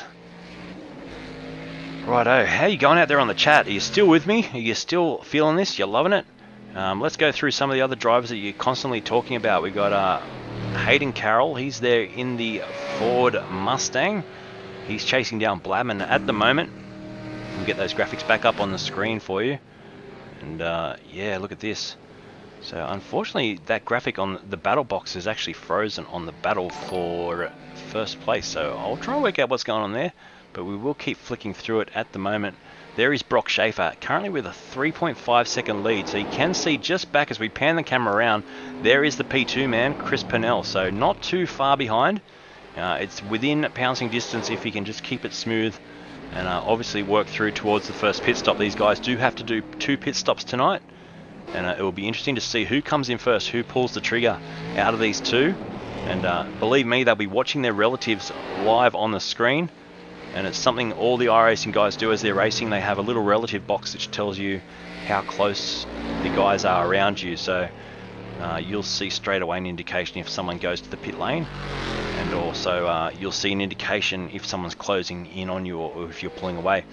So it also helps with lap traffic, because you do see up ahead. You can look forward probably 3 or 4 cars whilst racing and just check who is up ahead of you and whether or not they're going to be in the way, so you can sort of think about where you're going to come across those lap cars sometimes, and plan your strategy as where you're going to take them. And like I say, Bathurst is one of the hardest places for getting past your lap traffic. But these guys tonight have been doing a fantastic job. Right, Samuel Collins, we'll cross over to him right now, and there he is in the Holden Commodore. He's got Neil Yates right behind him in the big Corvette. But let's have a look at this. We'll look out the back, look how close they... Oh, a bit of a lock up there too, as he nearly tagged him into the elbow. And I was just about to say, watch how fast this V8 supercar is down the straight. But we're not going to see that because he's out of there. And we'll get the dashboard up on the screen. Now, we saw the other cars doing around the 269 mark. Let's see what the supercar's doing. Up around the 287, 88. So 289 kilometers an hour for the V8 supercar down into the chase there. So once again, we're seeing, like we saw at Phillip Island, that speed advantage that the supercars have over the GT1 cars. But obviously they do gain it back over the top. So up ahead we've got Caruso with a bit of a beat up car as well in the Auto Union Motorsport car. So he's copped a couple of knocks tonight, unfortunately, but he's still running well in 6th place. He's down 2 from where he started. Jason Markowski, we haven't talked much about him, but he's up there in 5th place, up 5 from where he started. So he started out at P10 and doing a fantastic job to be up there in 5th. So he's basically gone halfway to where he wants to be on the top step of the podium. Running a little bit by himself at the moment. He's got about, what is it? It's a fair gap in front, and basically about 3 seconds to the car behind. So he's got a bit of breathing space here, and it is actually 9 seconds the gap to the car in front. So lots of breathing space, and that's probably a good thing. He can just knuckle in now. We've got a crash in the background. That's Ashley McLurkin has crashed the car. Let's have a quick look on the replay at that if we can. See where that's happened. Now remember, Ashley tonight is driving a different car, unfortunately. It was a last minute thing, and we're going to see him probably get a little bit out of shape up the top of the mountain here, and he's going to go for a bit of a mow. He's going to take the grass out. He's going to take a bit of sand with him back to the kids at home into the sand pit. He's going to get really sideways here. We're going to watch him have a huge accident in slow motion. He's going to hit that wall. The car compresses into the wall. Now let's hope no one else is coming here, because that is not a place you want to crash on the racetrack. But Ashley not having a good night tonight. It all started with accidentally loading into the wrong car. Now we've had a few other crashes here. We've got Jason Markowski's crash as well. So let's try and pick up a quick replay of that if we can. We'll do it in real time. Here is Jason. We were watching him before and he was doing so well, and I've put the commentator's curse on him. He was probably distracted by the car just in front that was already having its own moment in accident, and we'll just watch that. We'll replay it back and we'll watch him come down from a different angle. You'll just see him get up on there, and he's probably then changed his line of sight. He's snatched the brake as he's tried to avoid the other car that was crashing just in front of him, and that's put him into the wall. So unfortunately, Jason, that's not good at all, mate, and he was doing so well. So I hope that wasn't my commentator's curse. Right, let's go back to live, and it is Purnell still at the front of this one. There he is. So what's happened to Schaefer? He's in the pits. So there you go, Brock Schaefer, the first to pull the trigger out of the top 2. He's gone to the lane, and we'll get some information up for you on the screen about the pit lane time, and we'll see that coming up for you now. And we'll see Schaefer at the moment. He's been in there for 20 seconds. Let's see what sort of... We'll try and compare the 2 pit stops actually. So just watch that time on your screen, on the left-hand side of your screen at the moment. 30 seconds he's been in there. So it's going to be interesting to see how long he is stationary for. And then obviously when Chris Purnell goes into pit, possibly this lap, to just to combat that, we'll see how long he's stationary for. So Schaefer should be back out on the track now. He is. There he is. He's back in 12th place. So that's how far it's dropped him back through the field. And we'll stick with Purnell here, and we'll see if he pits this time around. So currently he is running nicely. Let's see what his last lap time was, at 2:03.2. So continuing to do nice quick laps as we go along. And let's see what he does. Let's see if he pits now. What do you think, chat? Do you think he'll be into pit? Do you think he'll try and cover off what Schaefer has done? Because at the moment, Schaefer's behind Ram McLurkin. Ram McLurkin is up in P11. So McLurkin doing very good to be up 8 spots from where he started and running nicely, because he has had one of a crazy night. He had to sort a few things out when iRacing wouldn't let the server go, and Pernell stays out, so there you go. So it's going to be interesting now to see if Brock Schaefer, there he is, he's stuck in behind Rand at the moment, so we'll give him a bit of on board time as he comes down to the dipper and chips it in nicely, but he's going to be probably losing a little bit of time here because we saw how quick Schaefer is across the top, and he's going to be possibly... Oh, we got the Z4 having a cheeky little look down the inside there too. That was trying to pick up who that was on the screen, but wow, that was pretty crazy. And it was Dexter there, so we got Dexter just in behind him as far as that screen's showing, but that doesn't seem to be updating, so we'll just quickly look through. There is Dylan Whitworth, so I think Dexter just in front of him it's saying, so it is Schaefer, then Whitworth, then Partridge, so the timing screen just sorting itself out there. We've got a few lapped cars in there which I don't think are showing up totally on the screen, so a lot of traffic here. Schaefer finally gets through on Rand McClurkin, and he's unleashed a little bit there. The next one up the road for him will be Jaden Sweeney, so we'll see what happens when they hit the main straight here. And Sweeney's doing a fantastic job too, up 13 spots from where he started. So let's give him a little bit of airtime. There he is on your screen in the Holden Commodore with the Race Magazine livery on the front and the Ferguson Group Media on the side as he heads up the mountain. And the man behind we're looking back to is Brock Schaefer, who was leading the race before, but he's going to have a lot of work to do now because he probably lost 3 or 4 seconds there. He did a 2:02 is his best lap, his last lap at 2:55 with the pit stop, so it'll be interesting to see how much he's losing here as he just ducks through on the inside there through the cutting. So good job by Jaden just to jump out of the way there and let Brocky get through up into P10 now as he tries to work his way back up again. Righto, let's find some other people in this mix. Next man up the road for Schaefer will be Hayden Carroll, and I'm constantly looking, chat, let me know too if you see something, but we're looking out for Pernell to take his pit stop very soon, and it will be interesting to see if he does that, because remember these things do have... Oh, look at that, he's just done a 2:02.1, quickest lap of the race, so Pernell really pushing hard now to build a gap before he pits this car. But the tyres will be worn, the fuel load will be coming down, so they'll be getting a bit of extra pace there. But that fuel load, nothing compared to what the tyres do around this place. The tyres, once they go off and hit the cliff, you can get into all sorts of trouble over the mountain. Riding on board here with Hayden Carroll down into the chase. Look at that shot. You just get to get a bit of a glimpse of the speed of these cars as they fly through there, and there is Brock Schaefer, who is next to chase down Carroll, who we're riding on board with, and Peter Ellenbogen just up ahead of him as well. So there is Ellenbogen just going through the final corner. We look back there to see Carroll just getting through, and there is who was your effective race leader back in P10 now. He's going to have to do a lot of work. Pernell 2:02.1 the last time around. Schaefer goes around that time in a 2:03.4. So you can just see that the lap traffic at the moment is costing Schaefer probably a second. All right, let's go through some other guys here. I want to basically take you through as many of the drivers as I can. I look on my timing screen basically for anyone that's close to another person. Jason Markowski, really unfortunate to drop back. He had that big accident earlier in the race. He's back with Tony Don now, so back for 22nd and 23rd place, and Markowski was doing such a good job too. I really feel for him at the moment because it's one of those incidents where you do sight a car that's having an incident in front of you and you're sort of drawn into it. I know when you get your motorbike license and that sort of thing, you're taught not to get distracted by other incidents on the road and sort of tunnel vision into them, but I think that's what probably happened to Jason, and he got sucked into someone else's crash and he's just put into the wall when he snatched the brake coming down towards the dipper there. So he's fighting back here nicely though, gets a good run down the straight on Tony, who in the supercar just going a little bit slowly there, possibly lifted a bit to let the Z4 get through.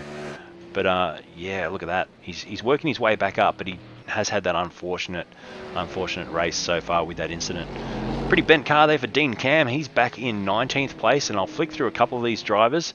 Kurt Bond, he's heading up the mountain in P18, and there he is. A lot of these guys are racing the caddy in this little group here. Rupert Rodriguez, he's there as well in the caddy. Neil Yates just ahead of him in the Corvette, just going across the top of the mountain with Aidan Monga just in ahead of him. So you just see as the camera pans there, we'll look at Monga, we'll look back to Yates as he comes across the top. So that's the gap there between those two, about 2 seconds. and Yates doing a good job to catch him down as well. But unfortunately, Yates is another man who's had a bit of an incident-filled race tonight, and he's dropped back a lot of spaces from where he started. Right, we got another few incidents to try and catch. Stuart Brown's had another crash out there, unfortunately, after he did that fantastic pit preview for us. So unfortunately, Stuart is racing all the way back in 31st at the moment. There he is. And he's been a bit in the wars. You can see that Commodore looking a bit worse for wear. The Race Magazine livery's gone off the front of it, so he won't be too happy about that.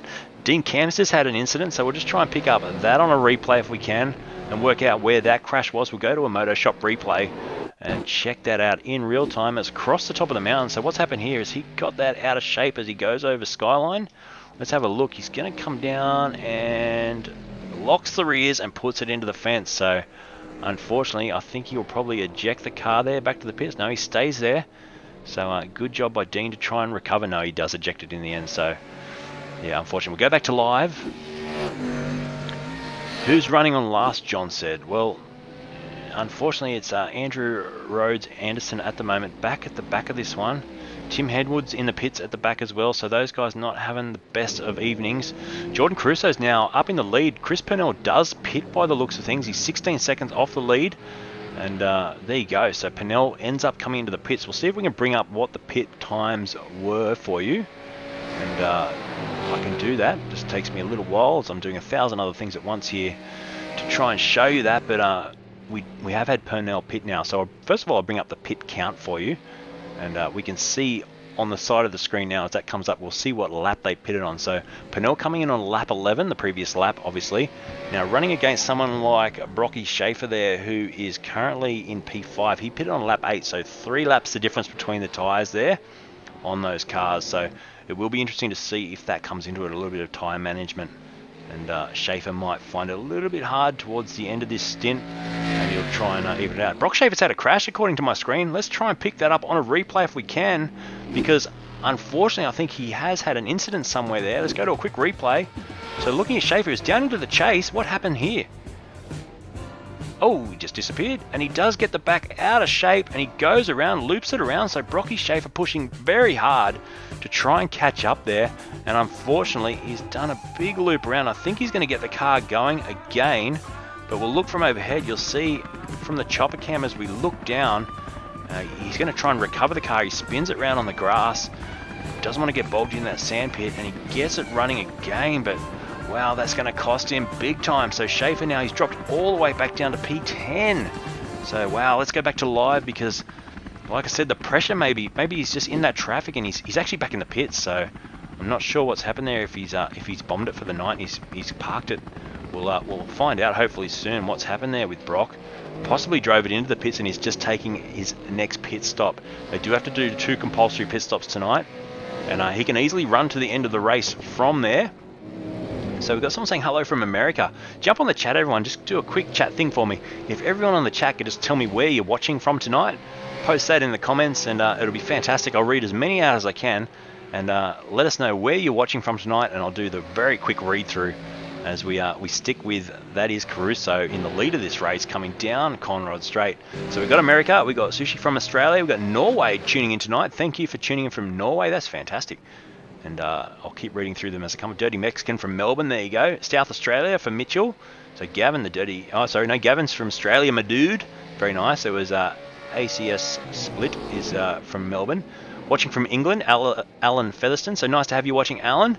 Hope to see you racing in a series soon. We've got Adelaide, Melbourne, watching from Geelong. So we've got a lot of Victorians tuning in tonight, watching from the Central Coast there. France, so it's great to see people all around the world tuning in. Mount Druitt. Who else we got there? Geelong, Cranebourne. So there you go. It's fantastic seeing people watching from all the way around the world. San Remo as well. Wodonga, Australia. So it's nice to have everyone tuning in Australia, obviously. And wow, this is cool. Thank you so much, everyone, for tuning in and supporting this National Sports Sedan Series. Chris Purnell, he's got to work back now. We'll just try and find back through. Schaefer's back in 16th spot. So he has had his 2 pit stops, though. So that is probably the only plus he's got at the moment, as we're just looking at Purnell there. And let's see who he's got right behind him there. I think that's actually a lapped car, is it? That is Chris Jackson back in 28th position. So just a lapped car, but that's all right. And we'll just go forward. We'll just have a look at Samuel Collins there in P2. So he's doing a nice job. We've actually got Commodore 1 and 2. So I didn't expect to see that. But then again, a lot of people say Bathurst, you know, the home of Commodore, and Ford up there racing for the Bathurst 1000. And there you go. We've got 2 Commodores leading this Hour of Power Australian Sports AME series. So very cool. We've got people watching from Johannesburg. How cool is that? And yeah, this is just so cool. So someone just saying on the Twitch chat there, are all the cars competing in the same class? Yep, the cars are in the same class. So we're not running class racing. Basically, these guys have worked very hard on the balance of power to get the cars as even as possible. And we're seeing a very, very damaged car there coming down the straightaway. That is, I think, Stuart Brown in the smashed up car there.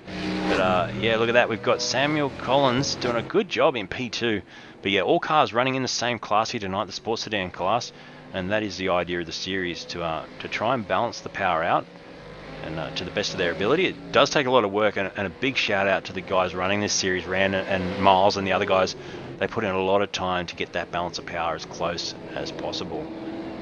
So very good. Right, who else have we got? Whitworth. So use the NOS. Whitworth was saying, Chad's just saying, well, I don't know if he's got NOS in that car, unfortunately. He might have snuck a little bit in past the scrutineers early on. As Caruso now pits the car. So Caruso pits from P1. So this is going to be interesting to see what happens there. We're getting a funny graphic there, but Purnell back into P2 now. And Peter Ellenbogen up into P3 as he comes around and starts his way up Mountain Straight. So look at that track graphic there. There's cars all around the mountain tonight. And it's mayhem out there. And I've got to say, the amount of incidents have been very low from what I expected. This is a very, very taxing track, and I'm sure when we watch the V8 Supercar race tomorrow night on Fox, we'll see some carnage as the real guys try and get the supercars around this fantastic place. But I've got to really give a shout out to the Sports Sedan guys tonight, really driving very, very well indeed. I'm going to take a 2-second breather here, grab a drink, but a massive thanks to our broadcast partners.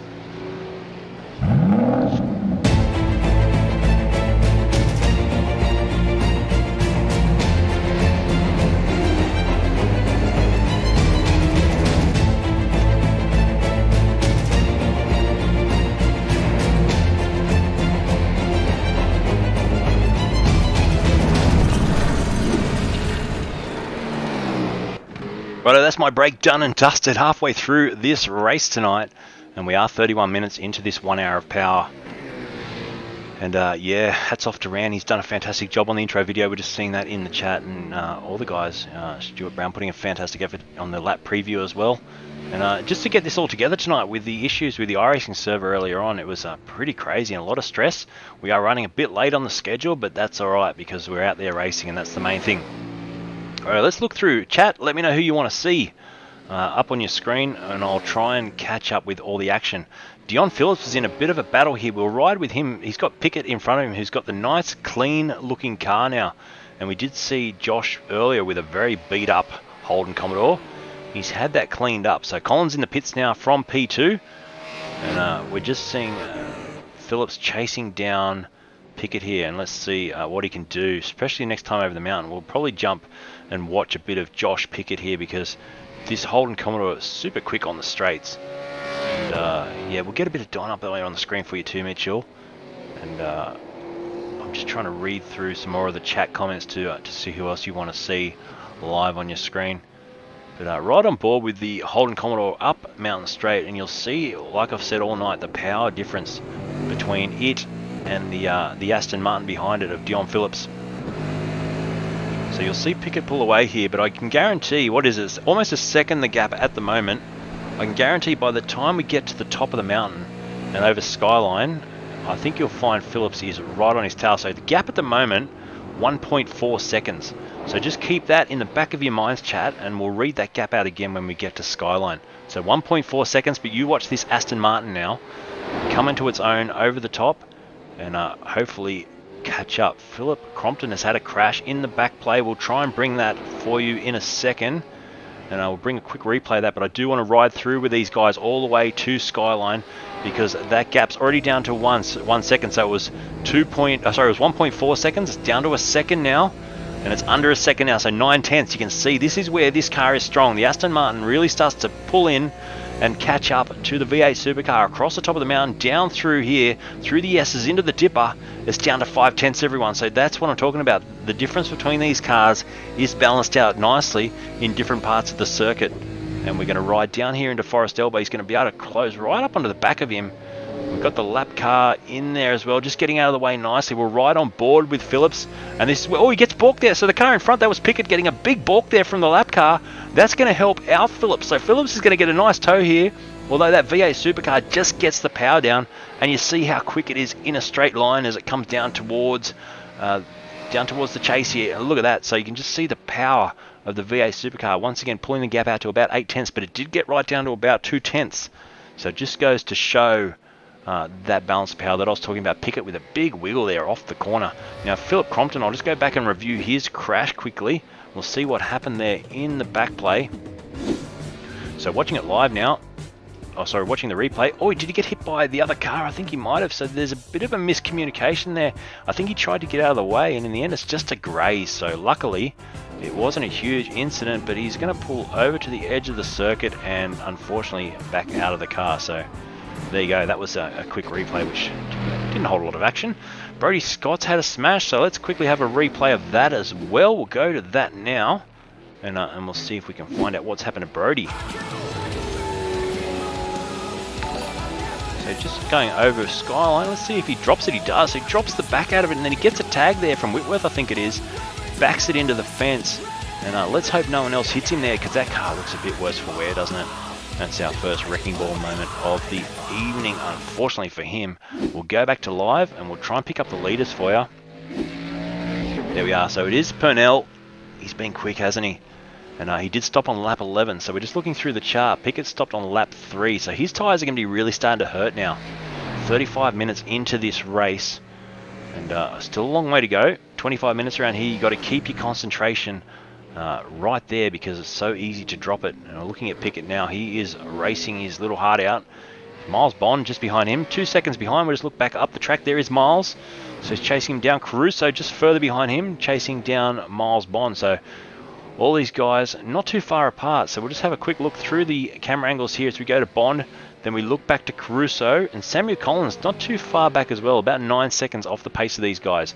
So Pickett looking back once again. There is Bond chasing him down. We look back to this little battle between Caruso, Bond and Pickett. So it'll be interesting to see if he can catch up, and Bond can catch up to that V8 Supercar, because we do know how quick Pickett is in a straight line. Bond driving really well, still up 3 spots, but I've got to say Peter Ellenbogen, who's just in the pit lane now, he's up 14 spots from where he started, so great first stint for him. He's the last person that hasn't pitted, so he's made it through to, what are we on lap now, lap 18 without pitting the car, and he's just coming into the pits now, so he's going to drop a few spots. Pickett just goes through, Bond goes through as well, and Caruso goes past him. Collins will probably get him as well, as Peter just sits in the pit lane there, but there is Collins now just going down the pit straight away. So, oh, big slide in the background there from the lap car. But there you go, look at this. So Purnell just still picking his way through the traffic, and I'm going to try and find out why our lap cars aren't showing up on the screen tonight. Like I say, it's multitasking here. We're going to try and find out. They usually do show in the battle box for us, so they did do an update of the software overnight. Let's hope it's something that they haven't done wrong to take that away from us. But there you go. I think it is showing up now. So it's going to show us the lap cars on the relative on the right-hand side of your screen. So Ellenbogen's still in the pit lane, just coming out now. So he's rejoining back in 11th spot, but still up 6 spots from where he started. So good drive, Peter. Doing a fantastic job in the Z for BMW. And he's got Dion Phillips just behind him now, starting up Mountain Straight. So there you go. Righto, I've got to catch my breath here. This is fantastic. And the Z4s, Chad just saying on the chat, the Z4s seem to be struggling tonight. Nah, possibly. We do have Miles up there. There he is in P4. He's done a best lap time of a 2:03.8. Pickett's in front of him with a 2:04.8 and a 2:03.2 for Rob Bowden in P2 in the Aston Martin. So his times are up there. Chris Purnell is just in a different league tonight. 2:02.1 is his best lap time. He's constantly in the 2:03s.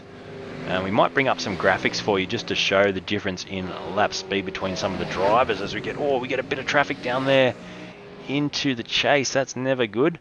But let's just bring up Purnell on the screen, and what we'll do is we'll bring up a bit of strategy or some sector data between some of the drivers, and that'll just give you a bit of an idea on what the difference is. So we're just looking at the gap there, first of all, between himself and Bowden, and you can see the gap just eking out there. It's now 22 seconds. So, oh, we've got a big crash here on the screen. Look at this. This is he got through there. Purnell lucky to get through. I'm going to take it back and have a look at that, because wow, that could have been really nasty for our race leader. We'll go back and have a look at the action replay and see what happened there, because he was heading up there minding his own business. We're right on board with him, and he's going to come around the corner, and he's just going to all of a sudden see everything up ahead. We'll go from his point of view. Look at this. Everyone's just stopped, and he's come through there and somehow just grazed the Cadillac a little bit on the right hand side, but he's managed to get through. I think it's Whitworth and also Sweeney in that as well. So wow, look at the M8 in front with its whole front end missing. So big incident there for our race leader, but luckily he's got through. He did lose about 6 seconds there to Bowden. So wow, that could have been race over if that had been a little bit different. Let's go back to live now. Thanks to the Motorshop for these awesome replays tonight. And yeah, we'll look back at that battle between Blattman. There he is. He's running a little bit by himself. So we got Yates and Blattman about 1.5 seconds apart. There, we'll just look at the gap. There it is on your screen. So there is Neil Yates in P7. And we'll just watch Blattman just coming down behind him in the Vet. The car looks very nice. Good livery on that car in the Blattman Motorsport CS6. Hopefully I got that right. And got a lot of stuff to remember for this league. It's pretty full on, and there's a lot of information going in and out of my head. So let me know in the chat if I get anything wrong. Anthony just saying he loves. I found that version on YouTube. I got to contact those guys and make sure I get approval. But it is a fantastic version of the song. Righto, so we're riding down Connor on the straight with Blattman as you requested on the chat. And I'll try and find the M8s for you. They're not running up the top of the field at the moment. So the M8s, I think, quite heavily taxed with a bit of weight on board, are running a fair way down the track. But yeah, wow, that crash really could have been a turning moment for Purnell. Luckily he got through, and we'll pick up where he is at the moment. There he is. And he's got a nice bit of clean air. He's got 17 seconds back to Bowden. Then it's a further 20 seconds back to Caruso. So we'll get rid of that pit lap data off you, and we'll see the pit lane times in total come up for you on the screen as well. And it just gives you a little bit of indication of how long each driver stopped for there. So 1 minute and 9 seconds for Purnell. Bowden, 1 minute and 9 seconds. So very similar lap, or pit times I should say. Caruso, I don't think he had to take tyres. I think that's the deal tonight with a 1 minute stop, and Bond the same, a 1 minute 2 second stop. So Collins a 1 minute 2 second stop as well. So interesting, those pit times just showing up on the screen for a second there. Purnell's going slow. What's happened here? He's running really slowly down the straight. That car, there's something wrong with his car. He's got no engine. So I'm just trying to see if anything's happened here. We're riding on board with our race leader, and folks, something's happened here. Is he out of fuel? This is absolutely critical, and we've picked this up just at the wrong moment. I think he may be out of fuel, or else he's blown the engine up. I'm trying to see. There's nothing that's come up on my screen, but oh, Purnell, he's going to be absolutely kicking himself. Could he have run out of fuel here? Surely not. He's way too smart. Bowden's gone through into the lead of the race, but Purnell, he's rolling down here. He's not going to have enough. Hopefully he doesn't get into an accident here. We'll go to the overhead chopper cam, because this is going to be has he got enough gravity to roll it down into the pit lane? Let's see. I think he will have enough momentum, but riding on board there with Chris Purnell, I'm sure he's out of fuel. That can be the only thing that's gone wrong there, or else, yes, as the chat has said, Callum's just said, or else he killed it with the downshift, which you can do in these cars. You can blow the engines very easily, and I'm not sure. I didn't see anything come up to indicate that he had an incident with the car, and we can't really back it up. He's going to try and roll it into the pits here. If he can get it to the pit box, he will get a new engine in that car with a fast repair, but he's dropping back. He's in P6 at the moment, so staying with this, folks, because this is the turning point of the race. RIP possibly fuel, possibly blew it up.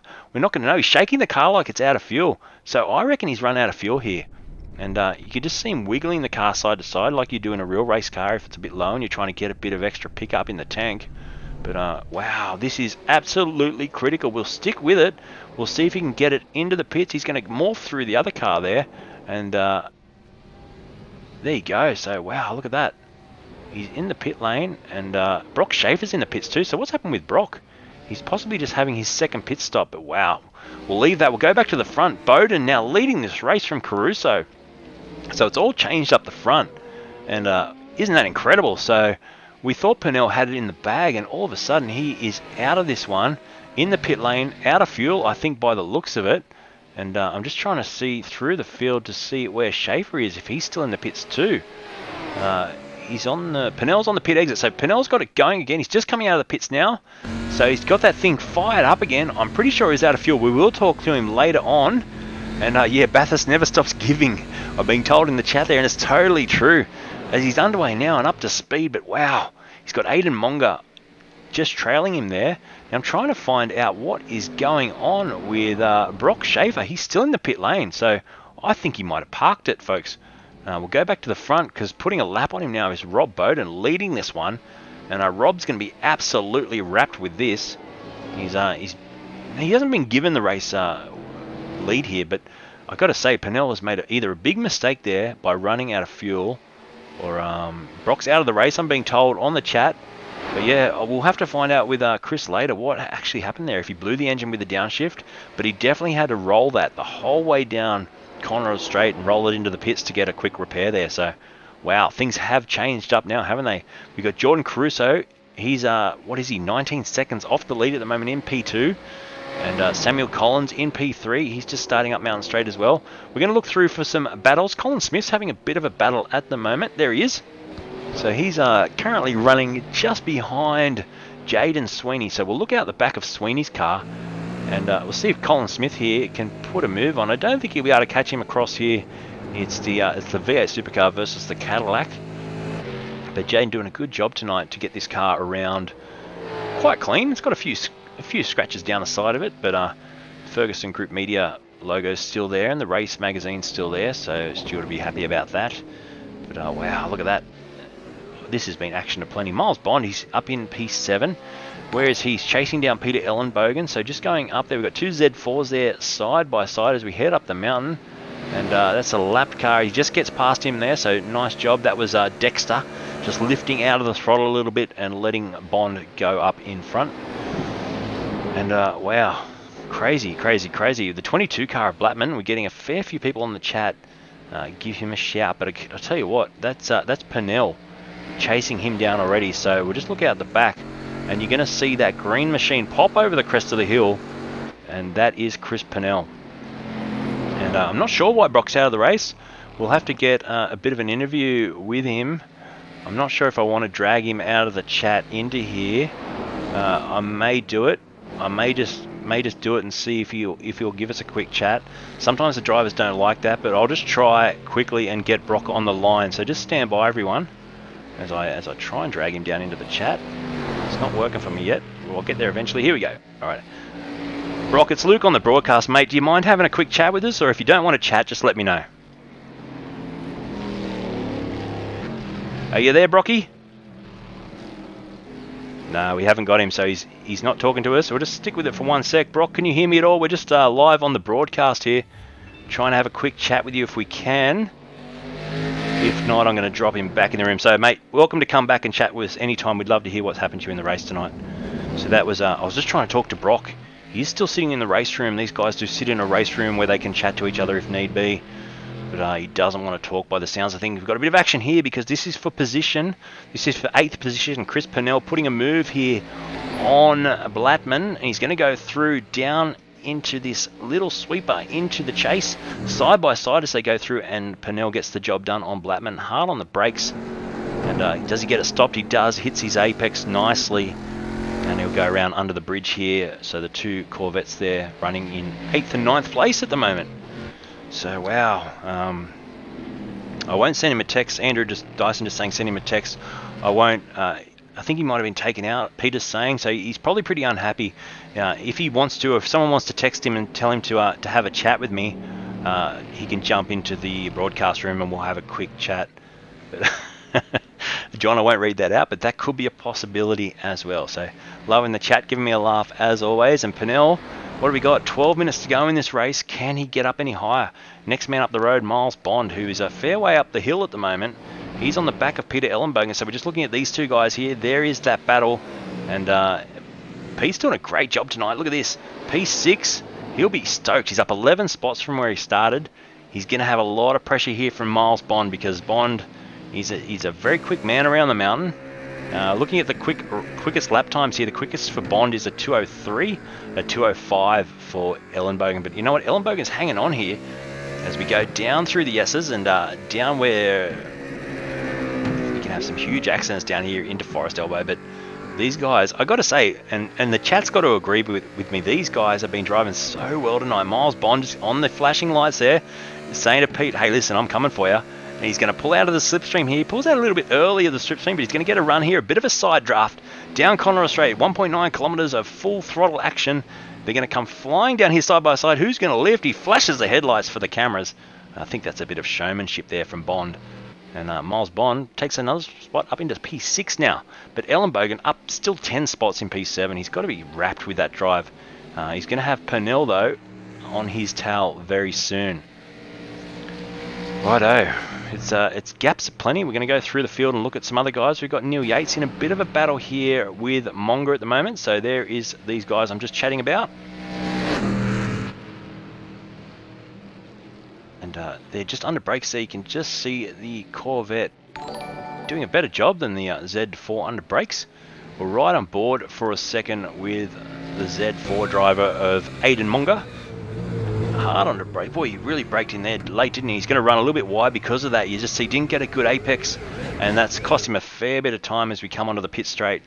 So we'll go to the Lucas Esports chopper, and we'll try and just do a few shots of this fantastic circuit here at Mount Panorama. And is that Whitworth in the pits as well? We've got a few Dylan Whitworths in the pits. And wow, it's been action aplenty tonight. Hopefully you've enjoyed this. And I've got to say, the Sports Sedans guys, they put a lot of effort in to make the broadcast a lot of fun, and to their credit, the work that they put in throughout the week, it shows when it comes to the chats that we have. And in future broadcasts, I'm sure next week, next Tuesday, the servers won't play up and we'll be able to have a longer talk with Ran about the way this series has been put together and the support that's been given from the racing community, as we can't race in real life at the moment. That's a great shot looking down from the chopper, isn't it? As the Lucas Esports chopper just hovers up above this Mount Panorama circuit, and we'll try and find a few of the battles looking forward as well. But wow, it's been action aplenty. I'm going to zoom in here and we'll get a closer shot if we can just zoom in on the cars as they come down the straights. At the moment they're all covered in the trees, but there we are. So we'll pick up Chris Pennell there, and we'll look at the gap between him and just coming down at the bottom of the chase now is Ellenbogen. So that's the gap as we look back up to Conrod Straight, and we'll see the gap between Pennell and Ellenbogen. So that gap is coming down every lap at the moment. We'll go back to our live camera here, and yeah, wow, let us know what you want to see on the chat. We've got a heap of shots here we can bring you. We're going to try and see Jordan Caruso is leading this one, so we give Jordan some airtime, and I try and do that. I try and flick between drivers back in the field. I look for battles that are happening down the field. We're pretty spread out at the moment, as you can see from the track map. Not a lot of cars on each other's tails, but Jordan Caruso, he's doing well to hold this one out with about 7 minutes to go. So I think he's fulfilled all his pit stop requirements, and all he has to do is come home and win this one. So Alan just saying he's a motorsport marshal and all this no racing is crap, and I agree, mate. It's awful not to be able to go and see your favourite drivers on the weekend. We're not seeing Formula 1, we're not seeing V8 supercars. I'm really missing the Formula 1 this year. I think I've watched it every year, every race since I was a little kid. I used to sneak out of my bedroom and watch it late at night when everyone had gone to bed back in the 90s, and you know, it's just something we all miss at the moment. But I guess we're filling the void here with the esports, and it's something that these guys especially are putting a lot of effort in to bring you an interesting series with real-life race car drivers from the sports sedans in their sims. So we're doing everything we can to fill the void until we can all go racing again. So yeah, we're trying to find just some of the midfield battles. There's not a lot happening. I'm looking through the timing sheet. There's no one really within a couple of seconds. So for example, Alan Monga there, he's in P11. And I will flick through a couple of these midfield battles for the chat. But like I say, you can see yourselves, it's all about a second the gap between the drivers. And unfortunately, we'll put the intervals up on the screen for you as well. So you can actually see the intervals on your screen between each driver. So everyone's got a fair bit of clean air around them at the moment. We've got a few lapped cars getting involved with stuff, but nothing too exciting. But let's see what Caruso can do, because we saw with Purnell how easy it is to have your race ruined by a lapped car getting into the wall in front of you. And as Caruso goes up over the mountain here, let's just ride on board with him in this V8 supercar. If we get a shot here happening eventually, there you go. And we'll just see the line he takes here. He's probably backed it off a little bit now. His last lap was a 2:08, so he's definitely backed the pace down a little bit here with a 17-second lead. He's got enough to win this one if he can just keep it clean. So you can see he's not pushing too hard down through the S's and into the dipper, just keeping it nice and safe, I would say, is probably the best word. And yeah, I'll keep flicking through. We've got Chris Purnell in a bit of a midfield battle now as he starts to move on to Bond. Bond just getting out of the way there, so that was pretty nice, I got to say, of Miles Bond to not fight that too hard. And yeah, he's just bled out of the throttle at the top of the mountain there, or the top of the mountain straight, and let Chris go through. So we're seeing a bit of that. Peter Ellenbogen's the next man up the road, and I'm not sure what happened to Miles, but he dropped another spot there. So we've had Ran, unfortunately, has crashed out, and he's going to hate me for doing this, but I'm going to show the replay. So let's quickly go to that now and find out what happened to Ran. I think he's coming down into the final corner. He's just going to drop it all by himself by the looks of things. It's easy to do. Does he hit the curb? No, he doesn't. He just loops it round. So he's going to probably yell at me for showing that, but I try and show all the incidents that I can. Rodriguez also had an incident, so we'll go back and show that as well. And here is Rupert. He was having a good run there, but he's come a croppers down at the same corner by the looks of things. And a little bit earlier than Ram, but he's come in there and just looped it round. So he's snatched a break. No, he's gone over the curb there and then looped it round over the curb. He's going to hit the tyre wall, I think, on the pit fence. He just clips it, so there you go. Pretty crazy stuff. Let's go back to live and we'll try and pick up as many other replays as we can in the last closing minutes of this fantastic 1 hour race tonight. Alright, you still with me, chat? I'm almost going hoarse here. It's been a lot of chatting, but remember, we're going to talk to the podium after the race, and the cool thing about this group of guys is usually I invite the top 3 podium in for a chat, but there ends up being about 20 people in the broadcast booth after the race, so make sure you stick around for that. It's always a lot of action, and yeah, we can pick it up. Righto, so Caruso still 17 seconds, just holding on to that lead. I'm looking for battles. Where is Purnell in all this? There he is, going up Mountain Straight. 6 seconds it is up the road to Ellenbogen. I don't think he's going to be able to catch him in the next... We've got about 3 laps left. It'll be interesting to see if he can catch him. Miles Bond just dropping back a little bit now. Lee Partridge is in a bit of a scrap here. He's in the M8. I think he's the first of the M8s, back in 16th spot. This is for position on the caddy here of Smith. So Colin Smith just in front of him. And he's going to get a good run down the straight here. He should be able to get him down the end of the straight. We're right on board with the BMW M8. Fantastic sounding car, this one. And you just see the caddy, he's almost pulling away there. I'm not sure. I think the M8's got a lot of weight on board. They've really penalised this car hard. I had a quick drive of it the other night and it felt slow. So to see the caddy pull away like that, that's quite interesting. But under brakes, let's see if he can close up the gap under brakes. He keeps it nice and clean through there. Fantastic looking car, that one. And Colin Smith, he's got a bit of damage on the front of that car. And let's see what happens under brakes here in the final corner. So the M8 just closing him down a bit, but that's our closest battle.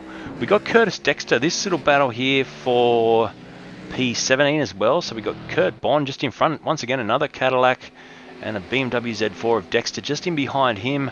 Riding on board now with Dexter. This is back for position 17 and 18 as they come flying through there. And then guess what? Guess who's coming up right after that? That man there, Purnell. So he's obviously going to put a lap on these guys again. But Pennell, far out, he's been moving, trying to pick up these spots again after, I think, running out of fuel. But we'll have to chat with him after the race. And the battle for second and third, I just got that call on the screen there. Collins, Bowden's actually closed right up, and Bowden hits the wall. So look at that. Bowden has cracked into the wall there. And has that done some damage? I think his car's crabbing. I think he's got some major damage on that car. So Bowden, I think he's going to be in trouble here. Let's see. We'll try and pick up the wheel.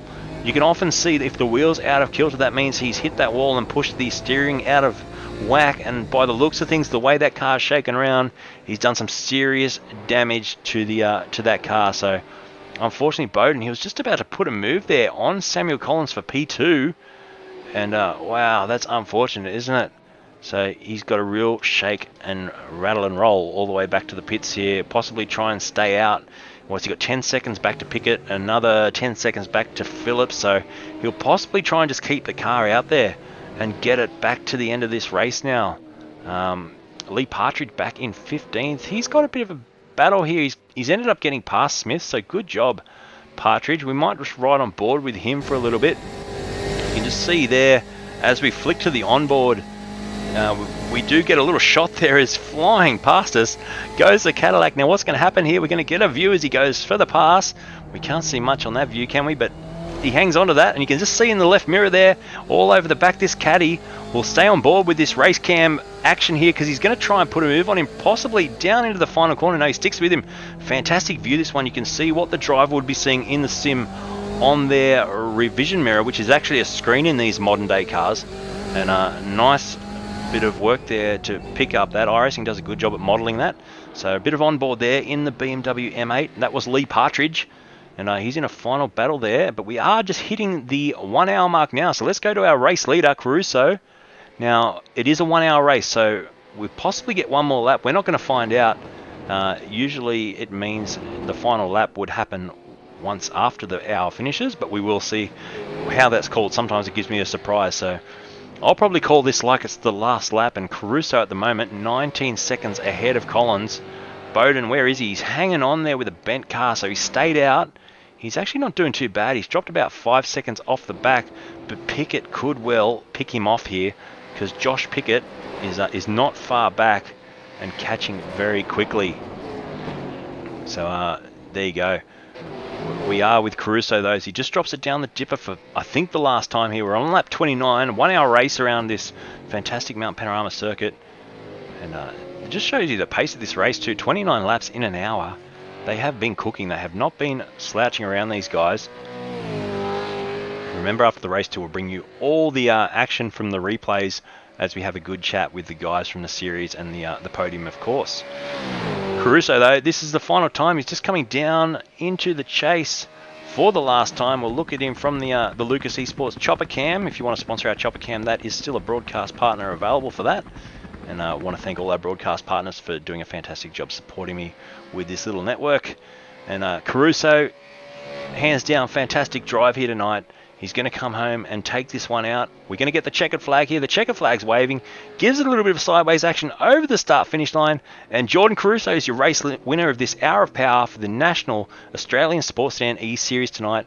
And a fantastic job he's done. So we'll go with Samuel Collins there, and we'll watch him as he comes down to come in onto second place on the podium. And a great job by Collins to hang on to that. He got a lot of pressure from Bowden. He's going to come across the line now to take that second place. So Samuel Collins, fantastic job up on the second step of the podium. Rob Bowden comes down to finish in P3. There he is, crossing the line with a pretty heavily damaged car. And we got some burnouts in the back play there, which is great to see. But Bowden, he'll probably be kicking himself there. Pickett comes home in P4. Phillips, he's just coming through here. This is for P5. So Ellenbogen not far. Ellenbogen's going to get past him here. So what's happened there? I think Phillips has run out of fuel. Right on board with him. He's out of fuel, so Ellenbogen jumps up a position to P5. So there you go. Ellenbogen gets through. Phillips is going to try and roll it over the line. Bond is going to almost get him on the line, does he? He doesn't. So Bond almost gets the position, but Phillips rolls it home, and Bond's just giving him a bit of a push there. That's quite nice, isn't it, to see? And there you go. So Blattman, he's just crossed the line in P8. Neil Yates coming down to finish the lap now in P9. Aidan Monga just behind him. And we'll try and pick up a few of these guys doing some burnouts in the background for us. This is nice to see. That's the Dexter Mobile. Where is he? We'll try and bring him up on the screen because he's absolutely ripping up a donut for us. So that's nice to see, isn't it? Curtis Dexter getting a bit of airtime. And I didn't tell these guys, but if they do a nice burnout after it, I'll give them plenty of airtime. So there you go. So looking down from the chopper cam, it's going to be mayhem here as they all get into this and get a little bit excited, which why not? It's been a long 1 hour race, and they should well celebrate with a burnout. So look at this. Almost looks like the Summonass down there at the end of the pit straight away. And the results will be up on the screen for you very soon, but hopefully you enjoyed that race. That was a crazy finish there. We had all the action with Caruso ending up on top of the podium with a fantastic drive. We'll get him into the comm box very soon for a chat. Let me just see if I've got anyone in here with me yet. I don't. We've got Schaefer in the green room. So Brocky, we're just going to drag him in. Brock, what happened, mate? Oh, he's just jumped out again. So I tried to quickly drag him into the I didn't see him sitting in there, but he was in the green room. I didn't get to have a chat to him and ask him what happened. We might try and go back through some replays and see if we can find out where he got taken out or what happened with the incident. But there's Bowden just finishing it off, bringing it back to the pits nicely. And Pennell, not sure what happened to him on the last lap. We'll try and pick that up as well. We're getting Tim Henwood crashed at the end there, so we'll try and pick up. Pennell had a crash with Dexter, so let's just try and go to a quick replay and see what happened with Pennell, because the chat said what's happened on the last lap. Here is the replay, folks. I think he's going to get involved with a lap car here, unfortunately.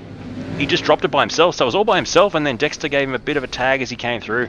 So that ends a pretty upsetting night for Chris Pennell. He really drove well, but he had a bit of bad luck, I got to say, and that's what happened. So the chat asks, and you receive. Ran, you're in the comm box. How did you go, mate?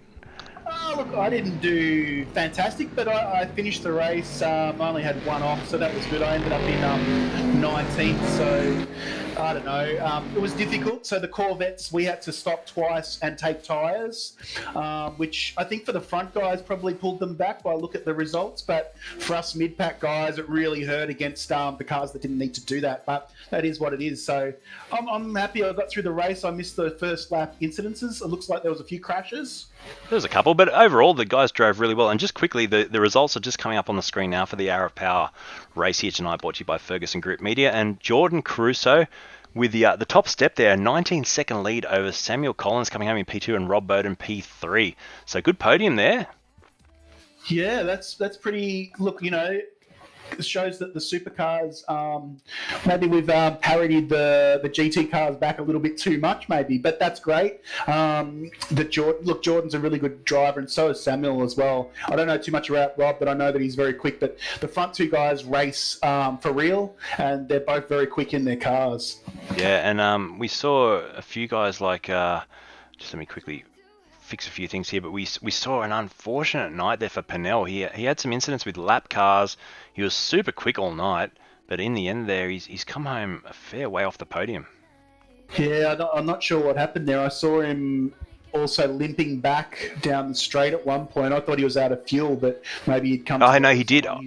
He either ran out of fuel or blew the engine up. So we will ask him that. Remind me to ask him that in the chat, because we had a few people on the chat saying that he possibly blew the engine up as he downshifted.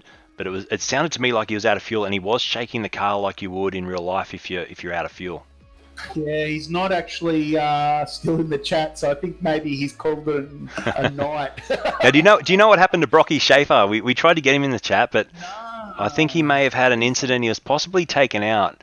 But yeah, I couldn't get him in. I was trying to get a few people in the chat to possibly message him for a chat, and he was sitting in the green room, but I just missed him, unfortunately. Yeah, look, I think from obviously we've got comms going on during the race, and I would say that 85% of the time it was really good by the sound of it, but there were some issues. But it's a really tough track to let someone pass, because as soon as you get offline, you know, you can go into the wall, and I did that coming down the main straight. I sort of got distracted, and that's what put me off and probably cost me a couple of spots. So it's really easy to get distracted, and you know, I think look, to be honest, on a track like this with such a big field, I think the guys did a fantastic job. Now I'm just finding, I've actually found Schaefer's crash here. So I'm going to quickly put it up on the screen in real time. Now I think he dropped it by himself. I'm not 100% sure of that. He dropped it coming down into the chase. Now whether or not there was an earlier incident before that, we did show that earlier in the race now I remember. But it's possibly just that. But someone on the chat did say that he was taken out. So I'm going to keep flicking through. I've got the ability here to find any incident. It takes me a while, but I'll keep looking. I'm looking at your live thing, but I might be a little bit behind. There'll be about a 30-second delay, yeah. Yeah, so I'm not sure. I hear his Brock. Yeah, he just look. That's a tough corner to get right, and he's looped it. Yeah, I wonder why. I wonder what's happened there. Now we might. He's had a bit about. Yeah, sorry, he's in the green room, so let's just quickly drag him in. Now, Brock, we'll just quickly drag you in for a quick chat before we talk to the podium, because we're trying to decipher what happened to you, mate. Yeah, I had contact with another car, unfortunately, but that's okay.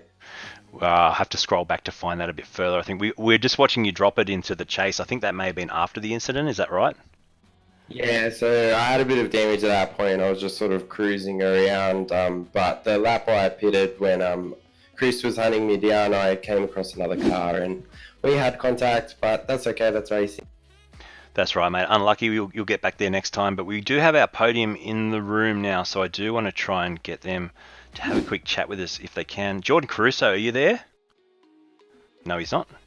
I'll drag him in. Drag him in. Samuel Collins, you're there with us, are you? No, we've got Rob Bowden though. I know Rob's in the room, so congratulations, Rob. And Jordan Caruso, P1 tonight, and also Samuel Collins coming home in P2. So fantastic job. First of all, Jordan, good job, mate, to bring that home in P1 and pretty comfortably in the end. About, what was it, 19 seconds the win. Yeah, thank you very much. I'm not too sure how the gap ended up that big, to be honest. There was a bit of an accident on turn 1. I think I ended up in like 15th after the first lap, but I just sort of tried to stay consistent, make sure I didn't miss a pit stop, and yeah, just tried to stay out of crashes and things like that, and I think I drove pretty consistently, so I'm pretty happy with it. No, good job, mate. It was a fantastic one to watch, and obviously the pit stop phase was something that you did well, and we watched all that unfold. Samuel Collins coming home in P2. Is he in the chat with us? Yep, I'm here. Oh, he's there. He's very quiet. I'll just turn you up a little bit, Samuel. Good job, mate. P2. And you came under a lot of pressure there too from Rob, who ended up clouding the wall, unfortunately. And Rob also did a great job to bring it home with a pretty bent steering by the look of it. But first of all, Samuel, well done, mate. And how did you find your drive tonight? Yeah, I had a pretty uneventful race, I think. I just sort of cruised around. Jordan caught me after half a dozen laps and I let him past, and then just sort of tried to do my own race and not get caught up in anything. I think I ended up with 0 incidents again, which is pretty good. And then Rob was catching me the last couple of laps, and then I thought he was going to get me, but obviously he had a bit of a incident on the last lap or two, I think. Yeah, he did. And Rob, mate, how did you go? Because we were watching that battle unfold. We thought you had Samuel all lined up, and then you've just hit the wall going up the mountain there. Unlucky. Yeah, mate, yeah, I was catching him up pretty quick. We had some lap cars across the top, which kind of brought the gap in. I honestly wasn't sure how I was going to pass him because that supercar is pretty quick up and down the mountain there. So other than bombing it into one of the tight corners, I didn't quite know where I was going to have a crack at him. But then, yeah, I just got a big push, aero understeer going through 2 and just hit the wall. So yeah, that was the only incident I had. Trying to limp it home from there was chaotic, to say the least. The thing was pulling left and right over the crown of the road down Conrod, so I just slowed it right down to make it to the finish. Yeah, we could see that. We could see it pulling all over the place. We were riding on board with you, but you still did really good to bring it home into P3, because Pickett wasn't that far behind in the end, only 2.5 seconds back really to probably steal that spot off the podium from you. So good job. Just back to Jordan, do you want to thank your sponsors, mate, and all that sort of stuff just before we move on and talk around a little bit about the series and the ongoing series? Chris. I guess Auto Union Motorsport, and Rand for putting on the series. I think he's done a really good job, and it's a lot of fun. So yeah, well done. Yeah, awesome job. Now, we'll also bring Stuart into the chat for this one, because you are our sponsor for tonight, and Ferguson Group Media looking after this event really nicely. And thank you for our lap preview as well. I think everyone watched that and enjoyed it with all the chaotic time that was getting the server up and running, but that was a really cool bit of information to have before the race. So thank you. Do you want to have a few words with us about, but first of all, backing sim racing and esports, and what you enjoyed the most about tonight?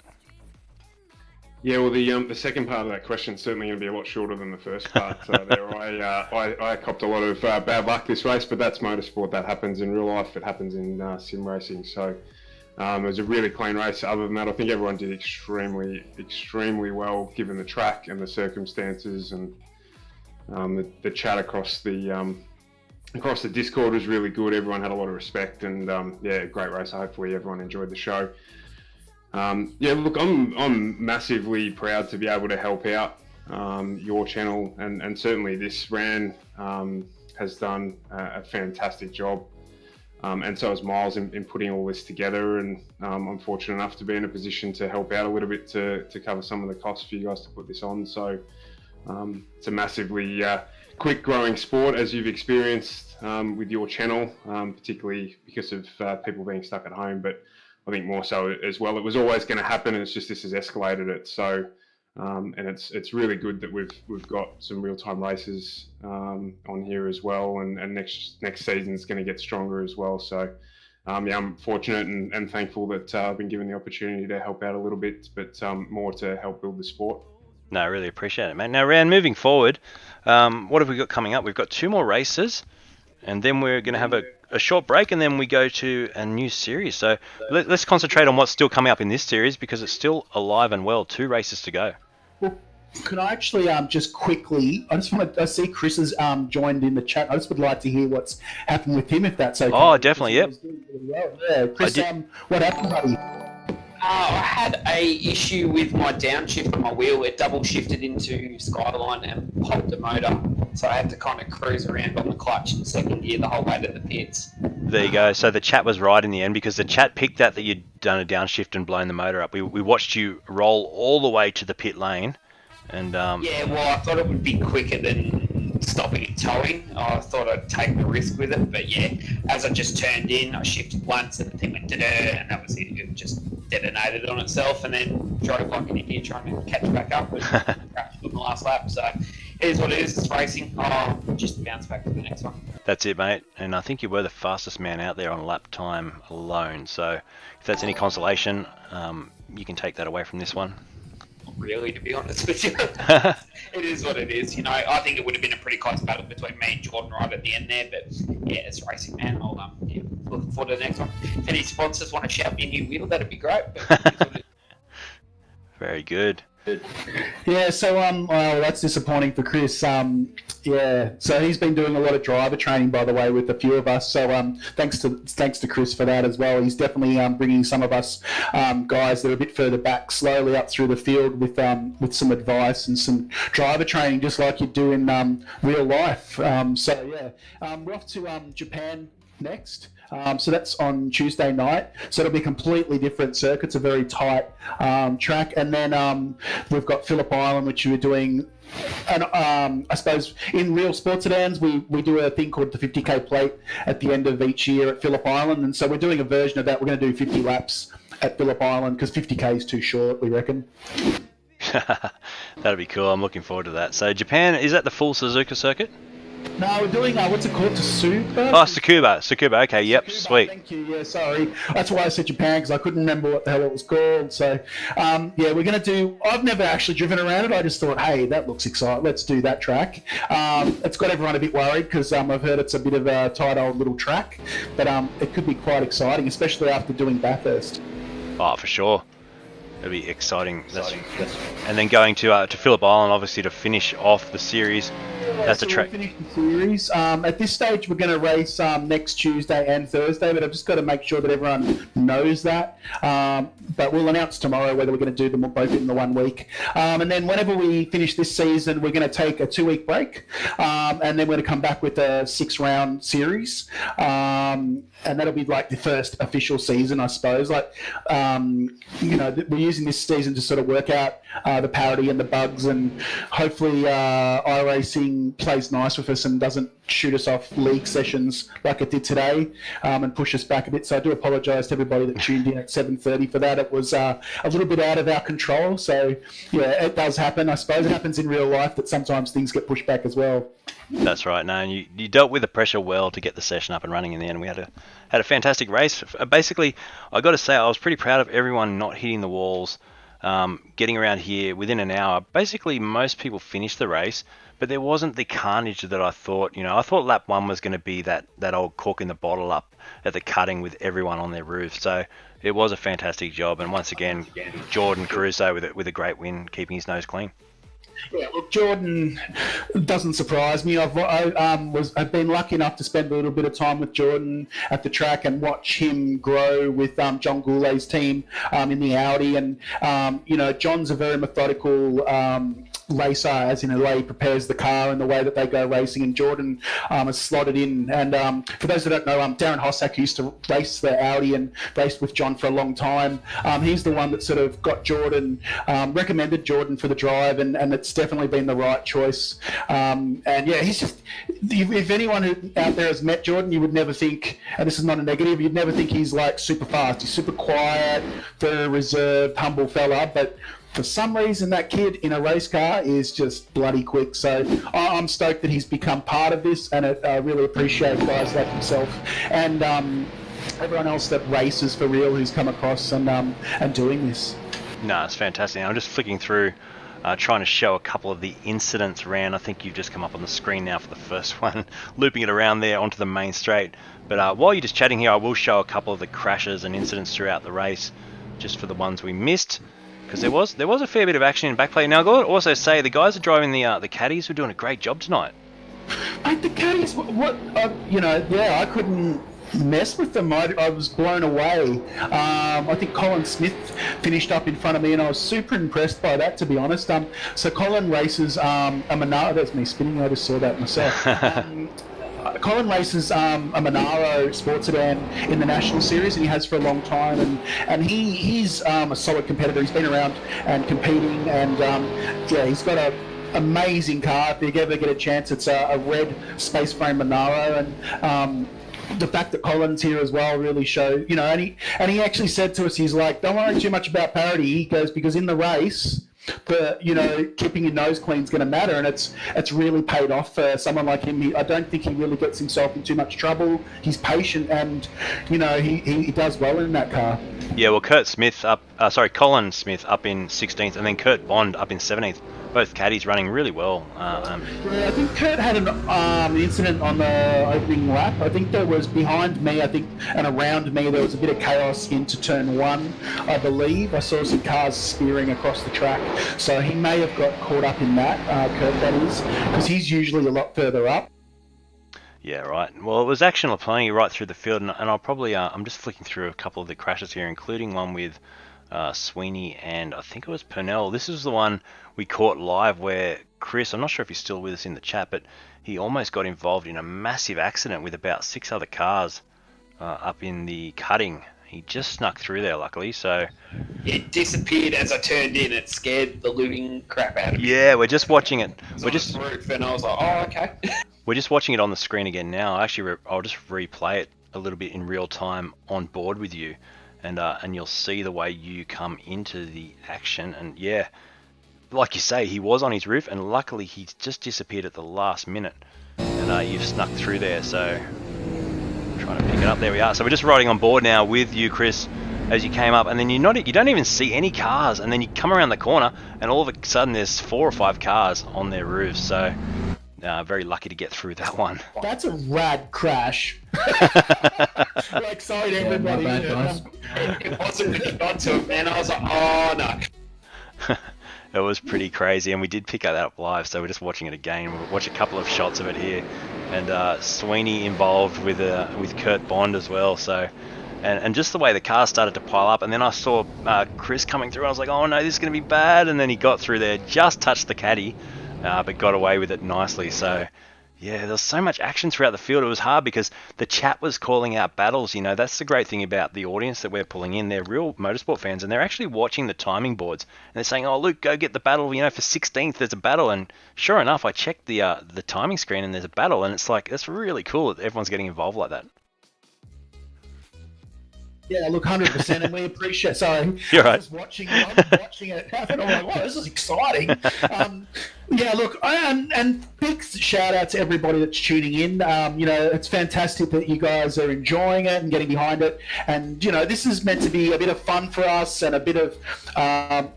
it's just fun. Like, obviously, it's pretty serious up the front, but I'm glad that there's action through the field, because I must admit, I was driving around thinking, I wonder if this is exciting for everybody. I wonder what's happening, because obviously I'm concentrating so much on trying not to crash. So thanks to everybody that's viewing, and just. It's fantastic, Luke, what you're doing. You've definitely, this small idea that I had with Miles coming on board, doing a lot of tech stuff for me, and yourself handling all this has made this little idea into a really rad, cool thing that I think we can keep going with. Definitely, and I'm loving it. Now, listen, we're going to have to end the telecast there. We're just coming up to 3 hours, and I can tell you, my dog's out in the other room, and he's thinking, where is my owner? And, so this, but I tell you what, it's gone really quickly, and I got to say, I love doing this series. I'm looking forward to next Tuesday already. I want to thank all the guys that are here in the booth with me for putting on the show tonight, and especially Rand Miles and the other guys organising it for the hard work you're putting in. And I look forward to next week at Tsukuba in Japan, which is a really tight little circuit, so that's going to be really crazy, I reckon. Cheers, buddy. Thanks for everything. No worries. We'll talk to you soon. See you guys. And that was all the boys in the comm booth. Like I say, at the end of the race, there's about 6 or 7. We didn't chat to as many tonight, but once again, we'll put the up on your screen the results. Jordan Caruso coming home with a fantastic win there from Samuel Collins. Rob Bowden in P3. That was your podium. I will quickly flick through to the next page. So you see right down, it was Pickett, then Ellenbogen. A great job up into 5th place there. Phillips, Bond, Blattman, Yates, Monga, Carroll, Markowski was up in 12th. Chris Pennell, unfortunately, all the way back to 13th after those incidents, downshifting and blowing the engine and then having to go back to the pits. Sweeney, good job up into 14th. So Partridge, 15th. Then we had Smith in 16th, Bond, Kurt Bond in 17th, Dexter down in 18th. Across the page now, we'll go to 19th was Rand McClurkin. Then we had Don, Rodriguez, Coulson, Woodman, Brown, Whitworth, Cam, Scott, Cox back in 28th place, and Brock Schaefer, unfortunately, down in 29th place and out of the race. Crompton, Jackson, Henwood, Ashley McClurkin all the way back in 33rd. Not a night he'll want to remember in the wrong car tonight. Rhodes Anderson back in 34th, and Anderson back in 35th. So that was your field. Look forward to the next broadcast from Tsukuba, Japan, next Tuesday night. Heaps coming up on the Lucas Esport Network. So I'm just going to bring up a quick graphic showing what is coming up soon for us. And believe me, there is stacks happening. So coming soon, there you go. So we've got Friday night, we've got a new Legends series starting off. Lagira Sim Racing, they're putting on this cool little Legends series. 10 races in that one. Then we've got on the same night, straight after that, we'll have the Victorian Excel Esports series coming on to the network for a great race too. Saturday night, we're going to R Factor 2. We haven't done some R Factor 2 for a few weeks, but that will be the V8 Supercars, and that's from New Zealand, that race. And then on Sunday, we have the New South Wales X3 XL Series coming on for their E-Series as well. Then Monday night, the next Monday, we'll have AFSR as well as New Zealand Sim Racing Midget Series. That's a fantastic championship tour. So heaps coming up nearly every night of the week. Thanks for tuning in. Once again, thanks to my broadcast partners, and we'll see you again next time on the Lucas Esports Network. Thanks so much for watching.